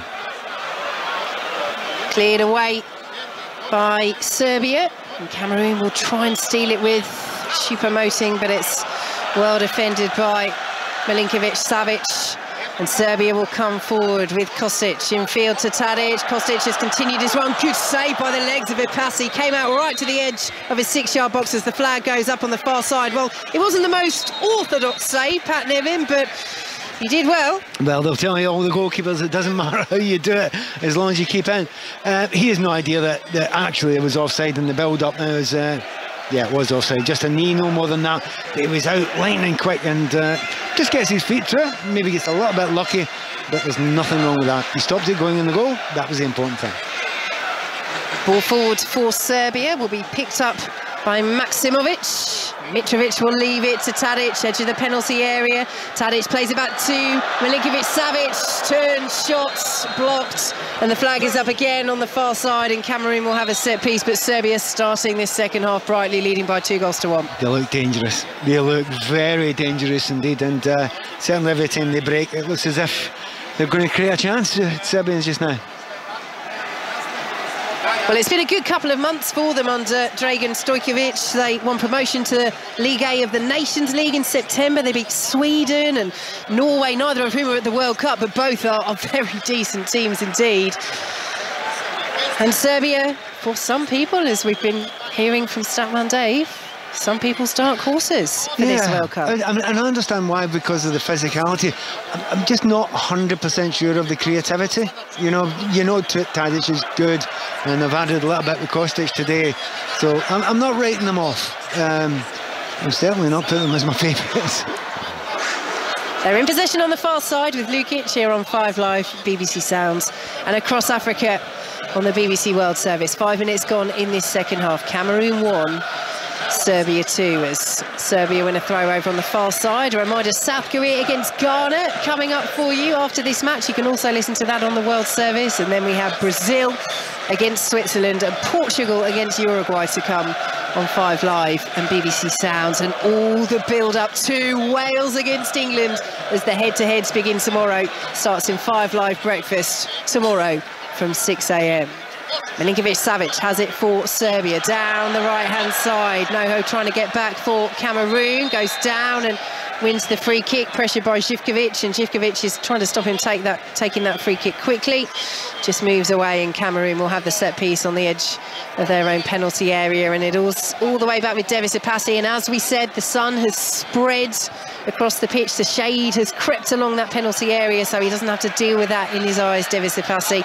The ball is forward from Serbia once again. Tadic to Mitrovic, cleared away by Collins Fye. What he does have to deal with, Apasi, is wave after wave of white-shirted Serbia attackers. Cameroon clear, looking for the run of Mbumo. He's in a foot race with Milenkovic, and Mbumo almost got there. That's a great challenge by Milenkovic. Might have taken a bit of Mbumo as well, but certainly got a big boot on the ball, and it's out for a Cameroon throw. Brilliant defending, absolutely brilliant defending. You thought Mbumo was 100% favourite to get there. He seemed to have got a yard or two ahead, but those big, long legs timed the tackle perfectly. It looks like a good ploy, you know, for the Cameroon side to do that. But because they've got a back three, they've always got somebody to come across and kill it just before it gets dangerous. So throw to Cameroon, taken short by Pierre Koundé to Collins Fye. Koundé, high delivery into the area, cleared away by Serbia. There was an acrobatic effort in there, but didn't make contact with the ball, and Serbia will play it back towards their own penalty area, putting Pavlovic under a little bit of pressure, but Koundé doesn't get tight, and it's up towards halfway, and Dusan Tadic bounced off his elbow there, it looked like, and the throw goes Cameroon's way. And they get things moving quickly, as they have to do, trailing by 2 goals to 1, as the foot in by Tadic will send it to Mitrovic, and here comes Serbia once again, and once again Cameroon is stretched, and Mitrovic, ball pulled back to Milinkovic-Savic, it's laid off on the right-hand side, they're trying to walk it in here, and they have walked it in! Squared to Mitrovic inside the 6-yard box, and it's the easiest task for Serbia's leading goal scorer to put them 3-1 up against Cameroon. It's an absolutely fantastic goal. I mean, they've got themselves in a good position, but not one of their players panicked for a second. Any one of maybe 4 opportunities they had to shoot. And you're right, they just thought, no, we're in control of this situation. What we do is we calmly pass it until it opens up, and they did. It's a beautiful goal in the end, and Mitrovic, it wouldn't get any easier this season. And I was thinking just before that, if they do get another goal, you honestly feel as if Serbia can cruise to the end of this game, because they do not have to push it, just have to soak up a lot of pressure, knowing that they can break. And in the midst of all that, by the way, well done Tadic. Tadic was superb. 37 goals in 45 games for club and country. Alexander Mitrovic in 2022. And we have to say, Pat, I'm not sure if you can hear us listeners, hear this next to us listeners, but we're sitting next to Serbian radio. They are loving that goal.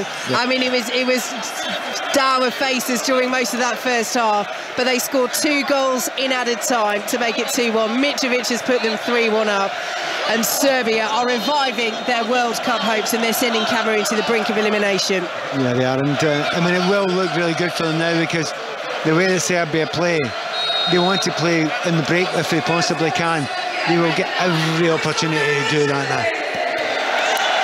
Cameroon have won a free kick. Brian Mbumo's gone down. Serbia have a player down as well. It's Pavlovic who is just taking a bit of time, and they're preparing to make a change, Cameroon, and this will be interesting. Vincent Aboubakar, their captain, is he going to come on for Eric Maxim Choupo-Moting as he did against Switzerland?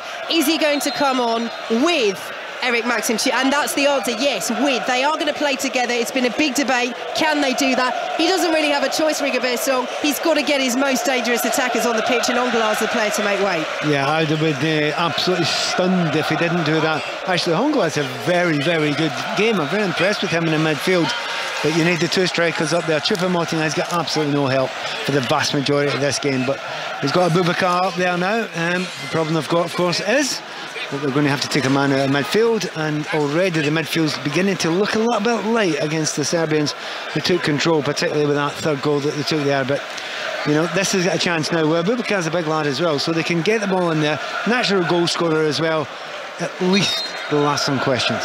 So Pavlovic is being helped to his feet. Serbia have this free kick to defend.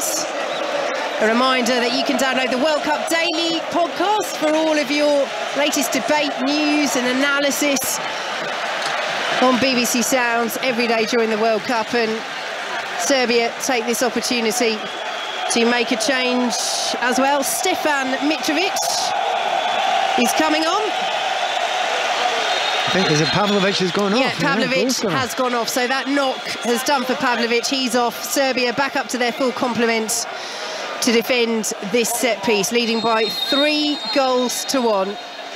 As Mbeumo swings the ball in, left-footed. Oh, it's just past the head of Choupo-Moting, who was diving on the 6-yard box. He slaps the pitch in frustration. Is behind for a Serbia goal kick. Well, that's much better from Cameroon. Certainly the delivery for the goal that they scored from corner kick was good, but that was another one, was vicious. I mean, it doesn't matter what height you are. That's going to be hard to defend that. And you're right, it's millimetres away for Choupo-Moting. What help it's given them already. There's other questions being asked of that defence, and that's given an extra yard or two that he could attack. So Serbia in possession, Serbia in control, leading by 3-1 as Castelletto, who had got Cameroon off to such a good start with that goal in the first half, clears away up towards halfway. The ball is out to the left-hand side for Serbia now, and Filip Kostic in field to Milinkovic-Savic, tried to square it to Mitrovic. It's intercepted by Cameroon, one back by Tadic, but the ball forward is easily gathered by Devis Ipassi.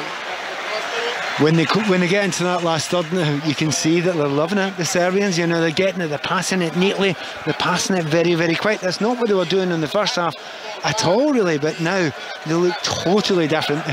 I mean, it's amazing how confident you get when you score a few goals. Here come Cameroon. They need to score at least 2. Really, they need to score 3 because they trail Serbia by 3-1 on 5 Live BBC Sounds and across Africa on the BBC World Service. They've won a throw deep in Serbian territory. Here is Collins Fry, plays it back to Pierre Koundé. But Serbia now, well, this is it, isn't it, Pat? They can sit back, they can try and pick them off on the counter, and they know that set pieces will always be a key weapon for them. Exactly. But I mean, there's another way to look at it. If you know you're just about going out and you have 2 goals down, oh well, caution to the wind. There's nothing else you can do. You may as well go and enjoy it and have a little bit of a go. But at the moment, you know, they're hanging on by a thread, the Cameroon team. Here goes Brian Mbeumo with Brentford. Good work down the right-hand side. Plays it to Collins Fye. Early ball into the area, will be chased by Choupo-Moting, but it's wasted really that by Cameroon. It was a good opportunity and the ball was lacking in quality as Serbia do well to bring it away. Here is Sergej Milinkovic-Savic, has the option of Lukic on the right-hand side, but goes in field more centrally as the white shirts flood forward once again. Here is Tadic out to Kostic on this left-hand side. Cameroon 1, Serbia 3, 13 minutes gone in this second half as Tadic will just slow the play down all the way back to Maksimovic. Do you know, at half-time, I think Seb Basson was talking about game management and the weakness of the game management from the Cameroon side. How good is the game management from the Serbians? You know exactly what they seem to be doing now. They're not panicking, they're not going too early when they don't have to, they're holding the ball. It's really clever what they're doing just now. Now Tadic has been penalised again. He was running through. Cameroon managed to get the ball away, but Tadic deemed to have committed a foul. Again, he's saying to the referee, look, there really wasn't very much in that. There's Rigobert Song, Cameroonian legends, but under pressure in his first senior coaching role.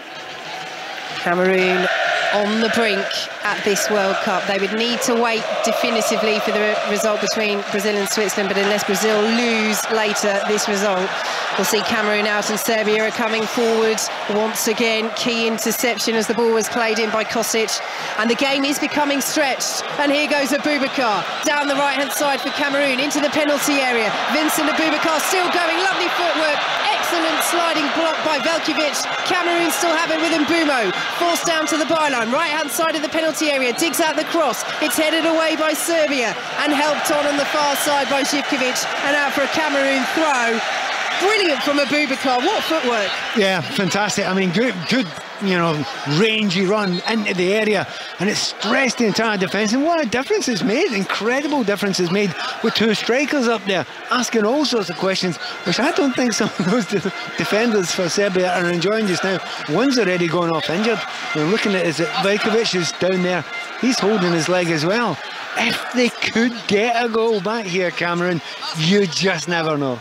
Collins 5 picks it up on the right-hand side. Cameroon 1, Serbia 3, here on 5 Live, BBC Sounds, and across Africa on the BBC World Service. Here is Collins 5, right-hand side, plays the ball into the area. It's cleared away by Maksimovic, helped on towards the halfway line, but Serbia struggling to get that distance, and Collins 5's got a foot in and won it back once more. Pierre Koundé sends it forward, intercepted. Serbia will play it forward to Milinkovic-Savic, under pressure from Koundé. He's done brilliantly there, Milinkovic-Savic, just too strong, too skillful for Pierre Koundé as Kostic plays it in field. Koundé's made up the ground and drifts into that space and collects the ball, sends it back to Davis Epassi, who takes 1, 2, 3 touches, closed down by Mitrovic, but does manage to send it out. But he likes to do that, Davis Epassi. He doesn't like to clear first time. He likes to get the ball under his control, and I think Mitrovic has spotted that. Do you know what? The only thing is about Epassi, this is the time now to actually go long. You know, but you've actually got two big men up there that you can actually go and hit. So I'm slightly surprised that he's not going long on this occasion. Abubakar dispossessed, and Serbia will play it around on the halfway line. That silky footwork at the other end from Abubakar. He was the Golden Boot winner at this year's Africa Cup of Nations. As Serbia come forward, poor ball. Lazy ball really from Milinkovic-Savic, and it's cleared away by Castelletto, and Choupo-Moting with the turn on halfway. Here come Cameroon, trailing by 3 goals to 1. Ball out to the left-hand side, defending for Serbia to do, and the shot is straight into the arms of Vanja Milinkovic-Savic. I know why he's taking the shot, but the chances of scoring from that angle, and you've got 3 players who have absolutely destroyed themselves to get into that box there. Choupo-Moting had got there, Abubakar had got there, and on the right-hand side, Mbumo has got there as well. So that's the question. I suppose the question I would ask, at the other end, what would Serbia have done? They'd have passed it in there, they've made the right decisions. And here comes Serbia, Milinkovic-Savic going for the chip, and chips it over the bar with a passy off his line. Serbia lead 3-1. It's that classic 60 minutes, isn't it? 60 minutes happens, game just lengthens, and there's massive amounts of space there. The players are getting tired. It'll happen all the time in this World Cup now because the game's so close together.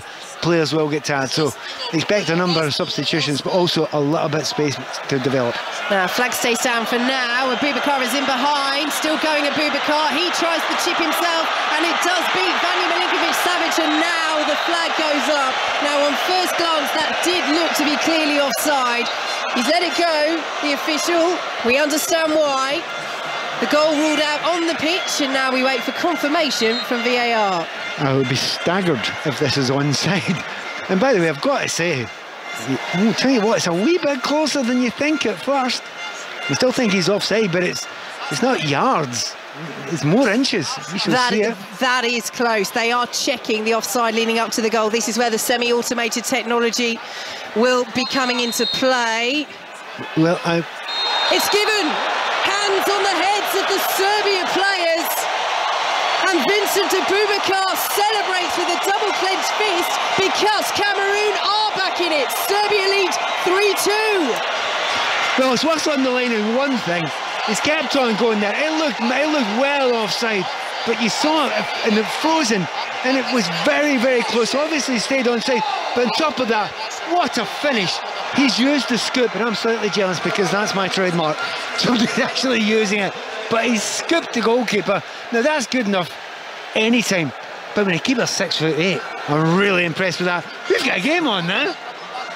And we just seen Serbia attempted at the other end, hadn't we? So whether that's still in a that was a kind of lob, kind of kick with a volley. This one is on the ground. He has not chipped it over the goalie. He has scoop-lobbed it from the ground. That is a really good piece of skill. So 1 goal in it as Serbia come forward. Serbia, who had looked comfortable. But this is a game now on 5 Live BBC Sounds and across Africa on the World Service. Kostic with the delivery, cleared away by Cameroon, up towards Abubakar, and he'll play it forward, looking for Karl Toko Ekambi, and suddenly Cameroon have new life, new energy generated by that man coming off the bench, Vincent Abubakar. Well, how long does it take them to put those two in the team at the same time? As you said, there's been a real conversation in Cameroon that they would maybe put them two together and it might look good. Well, it has. Here comes Serbia though, Milinkovic-Savic, the interception will be brought away by Cameroon, and Collins fire, and he plays it forward, and the flag stays down once again, and Abubakar's in once again, he squares it for Choupo-Moting, and the flag still stays down, and Cameroon have levelled it up at 3-3. There's your answer. Can they play together? Yes, they can. Cameroon 3, Serbia 3. Now, I have to say, in normal conditions, I would say he's offside. He's got to be offside. And they got the last one wrong just a few minutes ago. I'm wary of it. They will check it. But them two together, with the pace, they have stretched it. I mean, the Serbian defenders are all coming across. They're complaining at the assistant referee, who did not raise his flag. He was confident that it was onside. Well, we'll have a look at it again. We're just about to see a replay of it. Real player running into it now. And again, it's a foul. He's onside. He is onside. This goal will stand. Remarkable. What a story. 2 goals in quick succession for Serbia at the end of the first half. 2 goals in quick succession for Cameroon in this second half. It's 3-3. Who knows what happens from here, Pat Nevin, because both sides still really need to win this game. Do you know what? I never seen that coming. Not in a month of Sundays after getting that 3rd goal did I see that coming. It's just absolutely staggering the way. I think Kounde's going to come off now. He's been brilliant so far. He's been absolutely fantastic so far. And so they are making, yes, a triple change, Cameroon. Christian Bassagog, who remember was booked on the bench in the first half, so he's coming on in a yellow card. He's coming on for Toko Ekambi. Gaël Ondua is also on. Yeah, and he's come on for Pierre Kounde. But Cameroon, and that's interesting from Rigobert Song, isn't it? You've just scored 2 quick-fire goals. You're back at 3-3. Yeah, do you and want he knows to change they have it? to go on and win this. But do you want to change it? You know, you've just suddenly got a team that's now working incredibly well. It's causing the opposition all sorts of problems. And then you change it within seconds of getting equaliser. Honestly, this World Cup is wild. You could not see that happening. They were so far behind. The confidence was flowing through the Serbians. They make one change, and that one change to get 2 strikers up front. The game is completely different. They're running into areas. Abubakar and Choupo-Moting are understanding each other.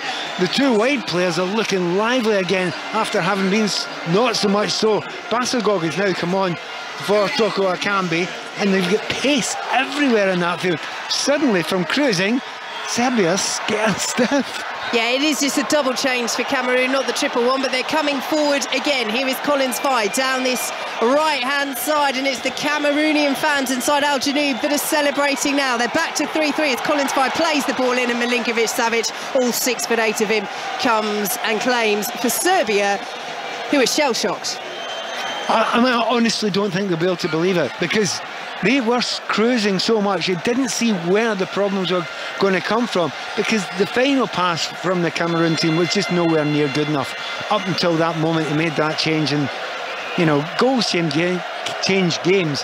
However, substitutions can do so, and Abubakar has just been a breath of fresh air since he'd come on. Ball out to the left-hand side, and Kostic as Serbia look to get their heads back into this game. 3-1. They led 2 quick-fire Cameroonian goals, and we're all square once again in a fantastic match. As Serbia pick it up on the right-hand side, ball into the penalty area. Tadic was in acres of space, and Kulu won the header. It's behind for a Serbia corner. 3-3. Right, don't ask me where this one's going, because I haven't got a clue. This game could go any direction now. I mean, it's ebbed and flowed brilliantly, you know, and certainly the two styles, you know, they've been very, very different styles that have played against each other.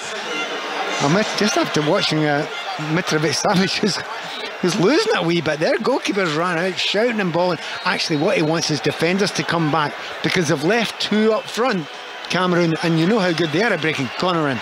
Tadic sends it in to the edge of the 6-yard box. It's headed up by Serbia, allowed to bounce by Cameroon. Almost got themselves in a bit of a muddle there. Choupo-Moting in the end, very, very calmly.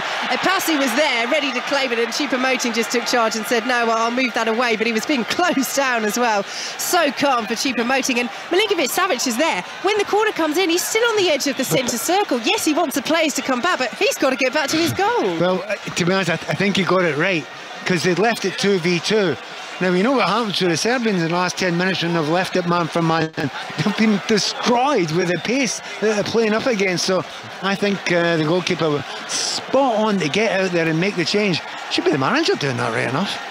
Here come Serbia down the left-hand side, 3-3 on 5 Live BBC Sounds and across Africa on the BBC World Service. As Tadic just penalised once again. I'll tell you what, he's not giving a Christmas card to this referee, is he? He's furious, Tadic. He keeps feeling that he's being pulled up for fouls that aren't really fouls at all as Cameroon come down the right-hand side. Now, that did look offside against Basagog, but the flag stays down for now, and it's that official's been right on this near side so far, leading to 2 Cameroon goals. So we'll see. Collins Fai plays the ball in, cleared away by Serbia, out to Živkovic on the right-hand side, and clearance will be completed by Milenkovic up towards halfway, where Mitrovic wins the header. Here is Tadic now, plays it in field to Lukic as Serbia just slow the play down, enjoy a bit of possession, but they can't keep it slow for long because both sides really need to win this game. It's 3-3, and that's well defended by Noho, just ducked underneath that cross, and it goes out for a Serbia throw. Well, that's the joy of the game, that's the excitement of the game. We're going into the last 20 minutes or so, 3-3, and both teams won't get the fourth. There's not going to be a team, I don't think either of them can sit back here and think, right, okay, we'll take the point. I don't think that's on at all. So they're going to try and attack it, and now hold on to your belts here, because this could be a cracker.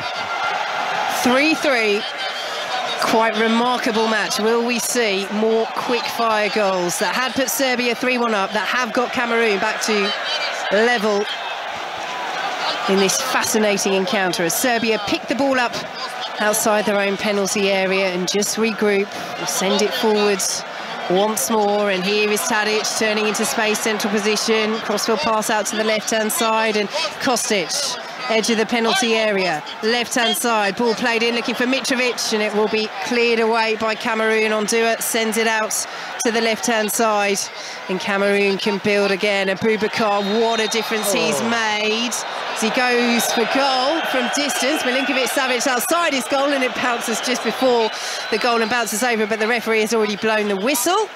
I tell you what, though, that's asked the question of goalkeeper Milinkovic-Savic. You spotted it before, how far off he was on his line. That's 20 yards inside his own half. He's launched one. Now, the referee's given a free kick, which I thought they were lucky to get there. I tell you what, Boubacar, he's got some imagination, hasn't he? Well, it's his 3rd World Cup, Vincent Boubacar. He is so experienced. He'd never had a shot on target previously at a World Cup, but he scored the goal that sparked the comeback. The leveller he set up as well. 3-3 as Serbia play the ball into the penalty area, and Devis Passi comes and claims well on the edge of his 6-yard box. Oh, big moment for Passi again. And Passi's been put under a little bit of pressure. I don't know, maybe one of the goals you could argue was at fault at. Here come Cameroon with Basagog. Great run down the right-hand side. Cleared away. Maksimovic was appealing for a handball off Basagog, but it's not given, and Cameroon pick it up outside the centre circle. 3-3. 28 minutes gone in this second half as Ongisa comes forward for Cameroon. Lovely back heel, sets up Basagog. Oh, they enjoyed that, the Cameroon fans. Ball swung into the area. Appeal for handball on the edge of the box. Would have been a free kick, not a penalty. Not given anyway, but Cameroon still in possession. Forward now to Ongisa once more. Will he try the back heel? No, he'll deliver the cross in. It's cleared away. Serbia doing well at stopping the balls getting into the penalty area. Headed on for Cameroon by Noho. Cleared away by Serbia. Still in the middle of the Serbia half-central position, and Lukic has gone down there, and he's won the free kick for Serbia. 3-3. Yeah, 3-3, and just the way that Cameroon are playing just now, they've got two wide players that are playing just out and out wingers. You've got two strikers in there, and you've got a 4-2-4. I mean, the last thing you expect of this World Cup, we've not seen a 4-2-4 very often, but you have to go for it, and they are going for it. And you can see the Serbians saying, well, we're not enjoying this very much, we're not getting any space. Can they keep up this effort? Can they keep up this pace, the Cameroon side? Because if they can't keep up the pace, they will be picked off by the Serbians, who are very good technically. Serbia in possession just outside their own penalty area. South Korea against Ghana to come. You can listen to that across Africa on the World Service as well. Brazil against Switzerland follows on 5 Live and BBC Sounds. Portugal against Uruguay finishes our World Cup offering this evening. Tadic in possession for Serbia as they play it back into their own half, and this is it. But both sides really do need to win this. However, it's not decisive if they draw, and particularly for Serbia, who have Switzerland to come. Cameroon with Brazil next up. They're the ones that really, really need to go for it. I would agree with that completely, and that's exactly the right situation. But if you're Serbia, you don't really want to be on, 2 points after 2 games. It's not comfortable. It's absolutely not comfortable. So ball out to the far side, and Živković over the halfway line he goes and plays it forward, and flag stays down, and Mitrovic could be in here. Mitrovic went for goal himself. It's saved by Devis Apasi. Picked up by Serbia on the left-hand side. Tadic, Milinkovic-Savic tried the little drag back to Tadic, and Cameroon will clear away. You can understand why Mitrovic would go for goal from there. Should he have squared it to Milinkovic-Savic? Well, now you know he should have, but generally he doesn't. Well, what a game this is turning into now. Here come Cameroon, end-to-end. Basagog, right-hand side of the penalty area. Can't keep it in. Flag stays down, though. It has stayed in, according to the referee. Choupo-Moting, twisting and turning inside the area. Serbia will clear the ball away. They're preparing a triple substitution, Serbia. And they're coming forward now. 3-3. Between Cameroon and Serbia here on 5 Live BBC Sounds and the World Service across Africa as Kostic picks it up. You can't take your eyes off this for a single second. It's enthralling. It's been a brilliant match. It's 3-3. It's a game that both sides really need to win. Cameroon more so than Serbia, but Serbia, as Pat says, would be left on just 1 point in this group, having lost that opener to Brazil. Switzerland to come, yes, but still they'd be right up against it as they come forward now, moving through the Cameroon half. Try the little 1-2. Mitrovic will pick it up. Ongisa not able to keep it for Cameroon, and now here is Tadic. He's just finding these pockets of space as he does so well. Tadic stops and checks outside the Cameroon penalty area. Plays it centrally to Lukic. Mitrovic will lay it off to Milinkovic-Savic. He will go for goal and curls it over the bar. A bit of a relief there. There was a panic there because they've fallen so far back. You can tell there's a tiredness coming from the Cameroon players. They will get tired. They're having to cover so much ground. But at this point in time, it doesn't matter. You've got to do everything you possibly can. The World Cup is hanging by a thread, so give every bit of energy. It's a long time until the next one, and for some of them, it may be never. So here comes that triple substitution for Serbia. Srđan Babic is on. Nemanja Radonic also taking to the field, and Marko Grujić, the 3 players coming on. Yep. And it's the same as for Cameroon when they made that double change. They have to make the changes, Serbia. They have to go for it. They have to go for it, and I was just talking about players getting tired and the game opening up, and it certainly is doing just now, and that really helps if you've got a little bit of fresh legs to come on. Hopefully the quality doesn't fall down in any way at all if you're Serbia.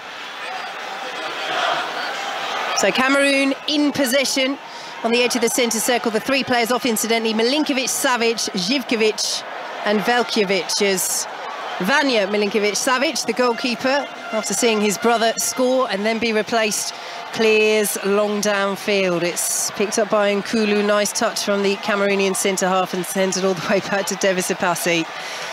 11 minutes plus added time to play.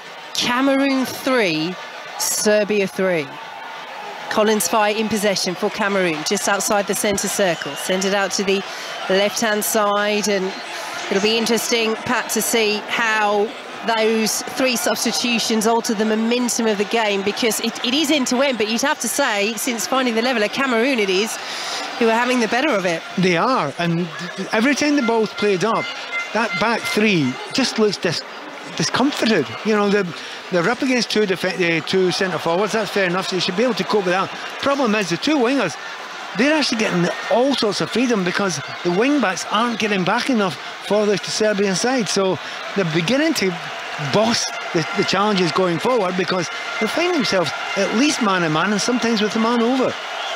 And they've won a corner, Cameroon, over on the far side, which Brian Mbumo will go and take.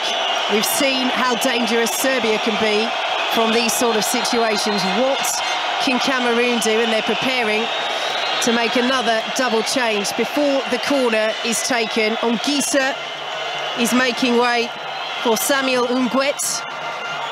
And Brian Mbumo, who's gone over to take the corner, is going to have to relinquish those duties as Georges Kevin Nkulu comes on for the Brentford man.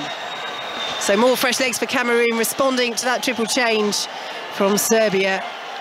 Here we go. What twists, what turns are still to come in this remarkable match. Yeah, and he's had to go all the way over there to take the corner kick because, as you said, Mbumo's off. But they seem positive changes for Cameroon. They seem as if, yeah, we're on top here, we can push this, we might get the win here. There's so much belief about this Cameroon side, which, to be honest, I've not felt up until now.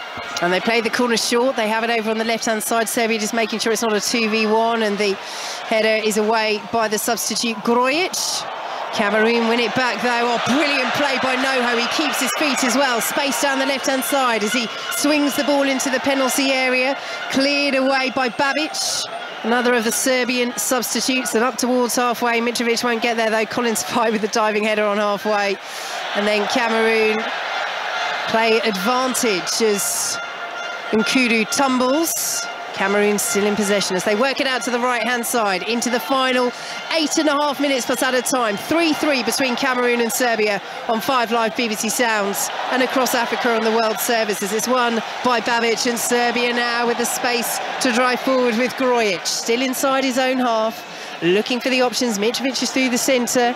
Tadic is ahead of him. Here is Tadic, but it's noticeable that Serbia are not coming forward with the pace and the vigour that Cameroon are. And Pat, that links to the fact that, as we've mentioned, Cameroon have Brazil to play in their final match. Serbia have Switzerland. This is a better point, although still not a good one. It's a better point for Serbia than it is for Cameroon. Yeah, but I still think they want to win it. They want to get themselves into a situation where they back into those free kicks, those corner kicks, get one to the last third where they pass the ball well. They haven't been able to do that for about 10 or 15 minutes, and you know, Cameroon, you know, they've had a moment in the game, but you know the way this game is going, there's every likelihood that it'll just swing in Serbia's favour again. But on the last 10 minutes or so, well, I think probably due more to Abubakar than anyone else, it has swung Cameroon's favour. Yeah, he's made the difference. You give credit to him, you give credit to Rigobert Song for putting him on, although many Cameroon fans would say, well, why didn't you start him and Choupo-Moting together as Serbia play the ball into the penalty area? Oh, my word. What coolness from Nkulu to leave that ball as it zipped across the 6-yard box with no white shirt close enough. Mitrovic lurking, but not quite. Do you know what? I agree with you. It is cool. He's trusted there's no one behind him. You know, he's just about to volley the ball away. Knows that if he mishits it, he's going to fly into his own goal. And he's just dummied it. Mitrovic never seen it coming, and it's rolled out, and they'll get a goal kick. And yeah, heart and mouth moment again for every single Cameroon, well, I was going to say player, but every supporter and everybody listening in. So Cameroon play the ball over the top. 3-3 as we enter the final 6 minutes plus added time. They won't keep that in on this near side though, with Basagog, and it's a throw to Serbia midway inside their own half. Well, we talk about the injury time, the time it's taken up for the substitutions, etc. And usually we're saying 8 or 9 and 10 minutes. And some people, there are some games you would groan at that. You'll not groan at that for this one because you're thinking, this is great. Serbia in possession. Here is Mitrovic just inside the Cameroon half. 3-3. Mitrovic dallies, challenged well. Here comes Abubakar for Cameroon, out to the right-hand side, and Basagog. Choupo-Moting's through the centre. Here goes Basagog, down the right. Does very well, keeps his foot, keeps the ball, and it's well blocked away by Grujic, but a real battle there between Babic and Basagog came out on top. Babic, he's just on, and he looks tired. He didn't fancy chasing the winger all the way down the line. The problem that Basagog has got is all left foot, and he's playing the right wing, so they're just trying to show him inside. Here is Collins Fye, ball into the penalty area for Cameroon, headed away by Serbia. Miscue on the edge of the box though, but Cameroon won't be able to latch onto it, and Mitrovic has headed it onto Tadic, still just inside his own half. Now over the halfway line goes Tadic for Serbia. It's one of those where he's caught the ball before the ref's blown the whistle, but he's fed Kostic down the left-hand side into the penalty area, pulls the ball across. Poor ball, it's behind both the white shirts in the penalty area, and again notable that Serbia are not committing the men forward as they pick up the ball inside the Cameroon half. Here is Tadic, slows it down, and again we look at the substitutions. Pat, Dusan, Vlahovic not on yet. They have one more change that they can make, Serbia. If they want to win this match, surely it would be him as they come down the right-hand side, ball into the area. Epasi can watch it all the way across, but Cameroon need to get out here. No, they don't. Serbia can't control it with Kostic on this left-hand side, and it's out for a Cameroon throw. Massive relief. You see Rigobert's song there, miles out of his technical area. He's urging his players, urging his defenders not to lose it, and it is just tiredness. They can't get close. What a relief from that ball wasn't controlled there by Kostic on the left-hand side. Very unusual for him not to control it, but a little bit of respite for the Cameroon side. And they clear up towards halfway. 3-3 into the final 4 minutes plus added time. Choupo-Moting sends the ball out to the left-hand side, and Abubakar, who has dragged Cameroon back into this match, he'll go for goal from distance, and it's saved by Milinkovic-Savic. Well, I'm not sure the shot was on there, but he's in such good form since he came on. He got it on target, got a little bit of power, but there's no way Milinkovic-Savic is going to miss that one. Serbia in possession in the centre circle. Here is Tadic. Out to the right-hand side they go as Mitrovic drifts towards the penalty area, looking for the delivery. Forward now to Lukic as they work it once more out to that right-hand side. Well marshalled by Cameroon, who have found the second wind in this second half. And again, it's that man Abubakar that's caused it. Yeah, and every time he gets a ball, he just ghosts past players. It's so easy to go beyond players. He's got skill in every department of his game. However, is he going to have enough to get them over the line here? Because if they get a chance here and if they win this game, they have got a chance. They have got a chance, but they'll have to do something against Brazil, right enough. That's why they really do need to win this, Cameroon. Brazil in their final match. A point from this, despite the fight back, may well, very likely not be good enough if they want to get out of this group. As the ball is forward, Kostic getting the better of Basagog, but he went for goal. It was a weird one, wasn't it? Almost a cross, almost a shot. Mitrovic was coming in, but it's straight down the throat of Devis Epasi. Yep, it is an odd one. You're expecting a pass. I wouldn't be surprised if he did actually try to pass it and it came off the wrong side of his foot, because the most natural thing there is to play it with your left foot and curl it across for the likes of Mitrovic to go and attack. Collins Fye, crossfield pass. It's a tired one. It's easily headed back to Milinkovic-Savic by Serbia, and just in the last couple of minutes a little bit of the energy is just draining out of Cameroon. They have put in such a shift to get themselves back level at 3-3, but it's Serbia now who are just starting to go through the gears in the final moments of this match as the ball into the penalty area. Tadic brings it down, Mitrovic, curler just wide, not far away at all from Alexander Mitrovic. It stays 3-3. That's been a couple of times. I'd say that's the second time again the ball's fallen to Mitrovic and you think, well, that's a goal. And you know, it's just off target. He's trying maybe a little bit too hard to put it right into the corner. Now, it's not a simple one, but you know Mitrovic, they're generally on target. They're either on the target, scoring a goal, or making the keeper make a save. Didn't do either this time.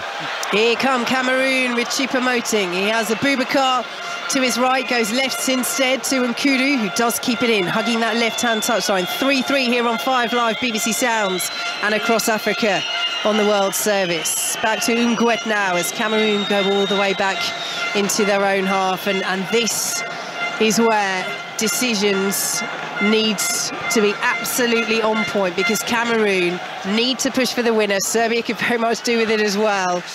But a defeat for either side all but spells the end, particularly for Cameroon with their final game against Brazil of their World Cup hopes. 3-3 are we to have. One more late twist, one more piece of late drama as the ball forward from Cameroon is poor all the way through with Milinkovic-Savic. There's been a few tired ones like that, haven't there? You know, you're coming from the full-back areas, the centre-back areas. All you need to do is try and find a striker. You know, Choupo-Moting will go and chase and battle, win a few headers, but too often, 3 or 4 times in the last 10 or 15 minutes, they've just sailed miles over the top and gone into goalkeeper Milinkovic-Savic. Here is Grujic for Serbia, just inside the Cameroon half as they come forward once more with Lukic out to the right-hand side. Very well read by Noho. He's had another good game, hasn't he? Played well against Switzerland, played well again today, the Cameroon left back. Yeah, it's been that actually. Both full-backs have been a real good battle. And by the way, I think we've got 6 minutes. 6 minutes of added time and we're into them now. 3-3 between Cameroon and Serbia. A match that both really need to win. Babic has it for Serbia inside his own half. They are going to make the final change, and it's not going to be Vlahovic for Serbia. It's going to be Juricic. So Serbia in possession. Vlahovic, who's only just recovered from injury, but such a key player as the ball is through to Mitrovic. Mitrovic trying to dink it over Devis Apasi, who stands up brilliantly. Mitrovic keeps it in on the byline. The flag is now up on the far side. Well, we've talked all day about Anana being left out for disciplinary reasons. Devis Apasi, 6th cap for his country. That was a very, very good save from one of the most informed strikers in world football. Do you know, there have been a couple now, and whether or not they were offside or not, and that one was tight, but I think it probably was just offside. He's been out there. There was one particularly good save with his feet earlier on as well. So, yeah, big questions over the goalkeeper. He's done all right. And by the way, he took that one on the chin. And I mean literally on the chin. He saved it with his boots, he saved it with his chin, he saved it with anything. He's let 3 goals in. But in the end, I think you have to say Apasi has passed the test. Ball over the top for Cameroon. Milinkovic-Savic comes right to the edge of his technical area and will collect that ball for Serbia. 3-3 as Serbia have made that final change. Kostic off, Filip Juricic on. So, as we said, no Vlahovic. The Serbia take this throw, and here is Juricic, the substitutes. They get the throw, Serbia. Cameroon furious about that, but Castelletto keeps his cool, keeps his presence of mind, wins the ball back. He stopped it on the byline. Cameroon need to clear. Collins Fye's given the ball away, and now that's a big call by the referee. Collins Fye's gone down. He felt he got a hand in the face. Cameroon have got the free kick. Had they not, Serbia are in down that left-hand side, and Tadic is complaining again. Did you think he'd given it to Serbia? I thought he had. I absolutely thought he had. And then all the Serbian players just walked away. And Sifis went, oh, I better give it to the opposition. Anyway, it was one of those ones who were playing it too much in the corner, in towards their own 18-yard line, and you thought that can go very, very wrong. It didn't. They've got away with it and they've played it long. Cameroon in possession on the halfway line. 2.5 minutes of the minimum 6 added on have been played, and it's still 3-3 on 5 Live BBC Sounds and across Africa on the World Service. Ball out to the left-hand side, and Nkudu for Cameroon. He's done well. Was he barged over there? He's going to get the free kick. Free kick to Cameroon, left-hand side of the penalty area, and a yellow card for Nikola Milenkovic of Serbia into the bargain. Well, Milenkovic only had 3 fouls on him in a row there, so I think the referee had to give it in the end.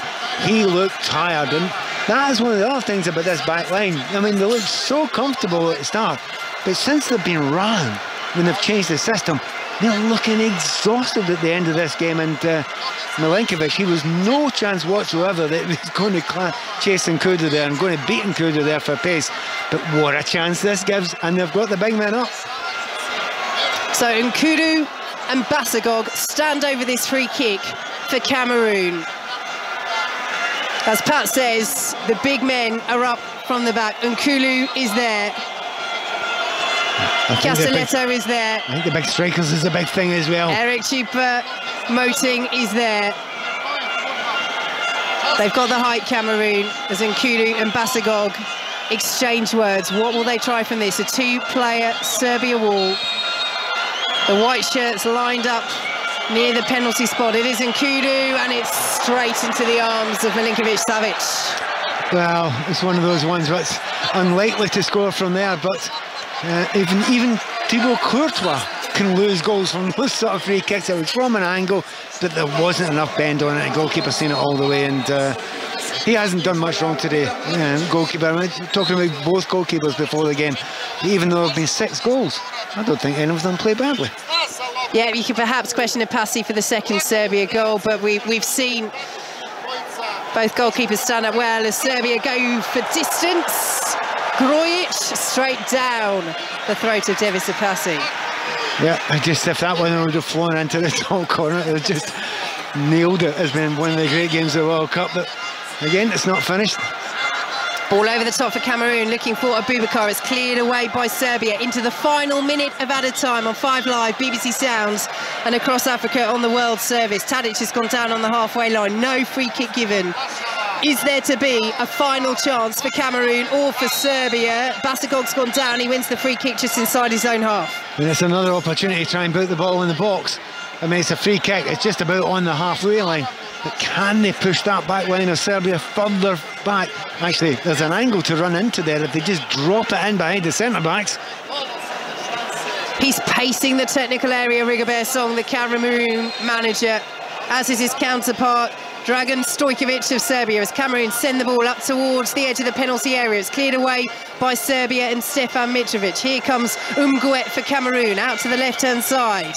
Ball into the penalty area from Nkulu. Blocked away by Serbia. Nkulu trying to trap it down by the byline and does so. Does well. Keeps it in. Plays it back to Umguet. The red shirts are still in there as the ball is all the way across the penalty area. And Milinkovic-Savic will come down to the byline and collect. And Cameroon retreat to halfway. Milinkovic-Savic over the halfway line. But that is that. What a match between Cameroon and Serbia. It ends 3-3. And the players, so many of them, are out flat on their backs. They've given it everything. And Pat Nevin, this game had everything. It absolutely did. And you couldn't read it. You absolutely couldn't read it. Well done, Cameroon, scoring and going ahead. But when they went down 3-1, you thought absolutely no chance, especially as we watched them in the first game. They ran out of juice. Well, they didn't run out of juice today, did they? They got better and stronger, but particularly when they made the change. And, you know, you never knew all the way up to the last seconds. And after Cameroon got themselves level, you know, you bring on Abubakar, he must be thinking, why didn't we start him and Choupo-Moting up front? I know why, because you'd have to play 4-2-4 or 4-4-2, and that's a very open system. But having said that, it's been a great contest. It's been 2 very different styles, not to ignore the fact that Serbia have got a lot of quality as well. But I just wish every goal, every game was like this. Actually, I was in a quite bad mood this morning when I woke up, having lost our old friend Dory Weir. However, it's cheered me up a wee bit, and good times when you watch football and you watch great games like this. Thoroughly loved it. Yeah, the memories that sport can create, and it's created some here today for these Cameroon and Serbia fans. A point in the cold light of day is not one that really does their hopes of progressing out of the group stage a great deal of good, both on just the 1 point after the opening 2 games. Brazil to come for Cameroon, Switzerland to come for Serbia. But it's been a cracking match, and it finishes Cameroon 3, Serbia 3.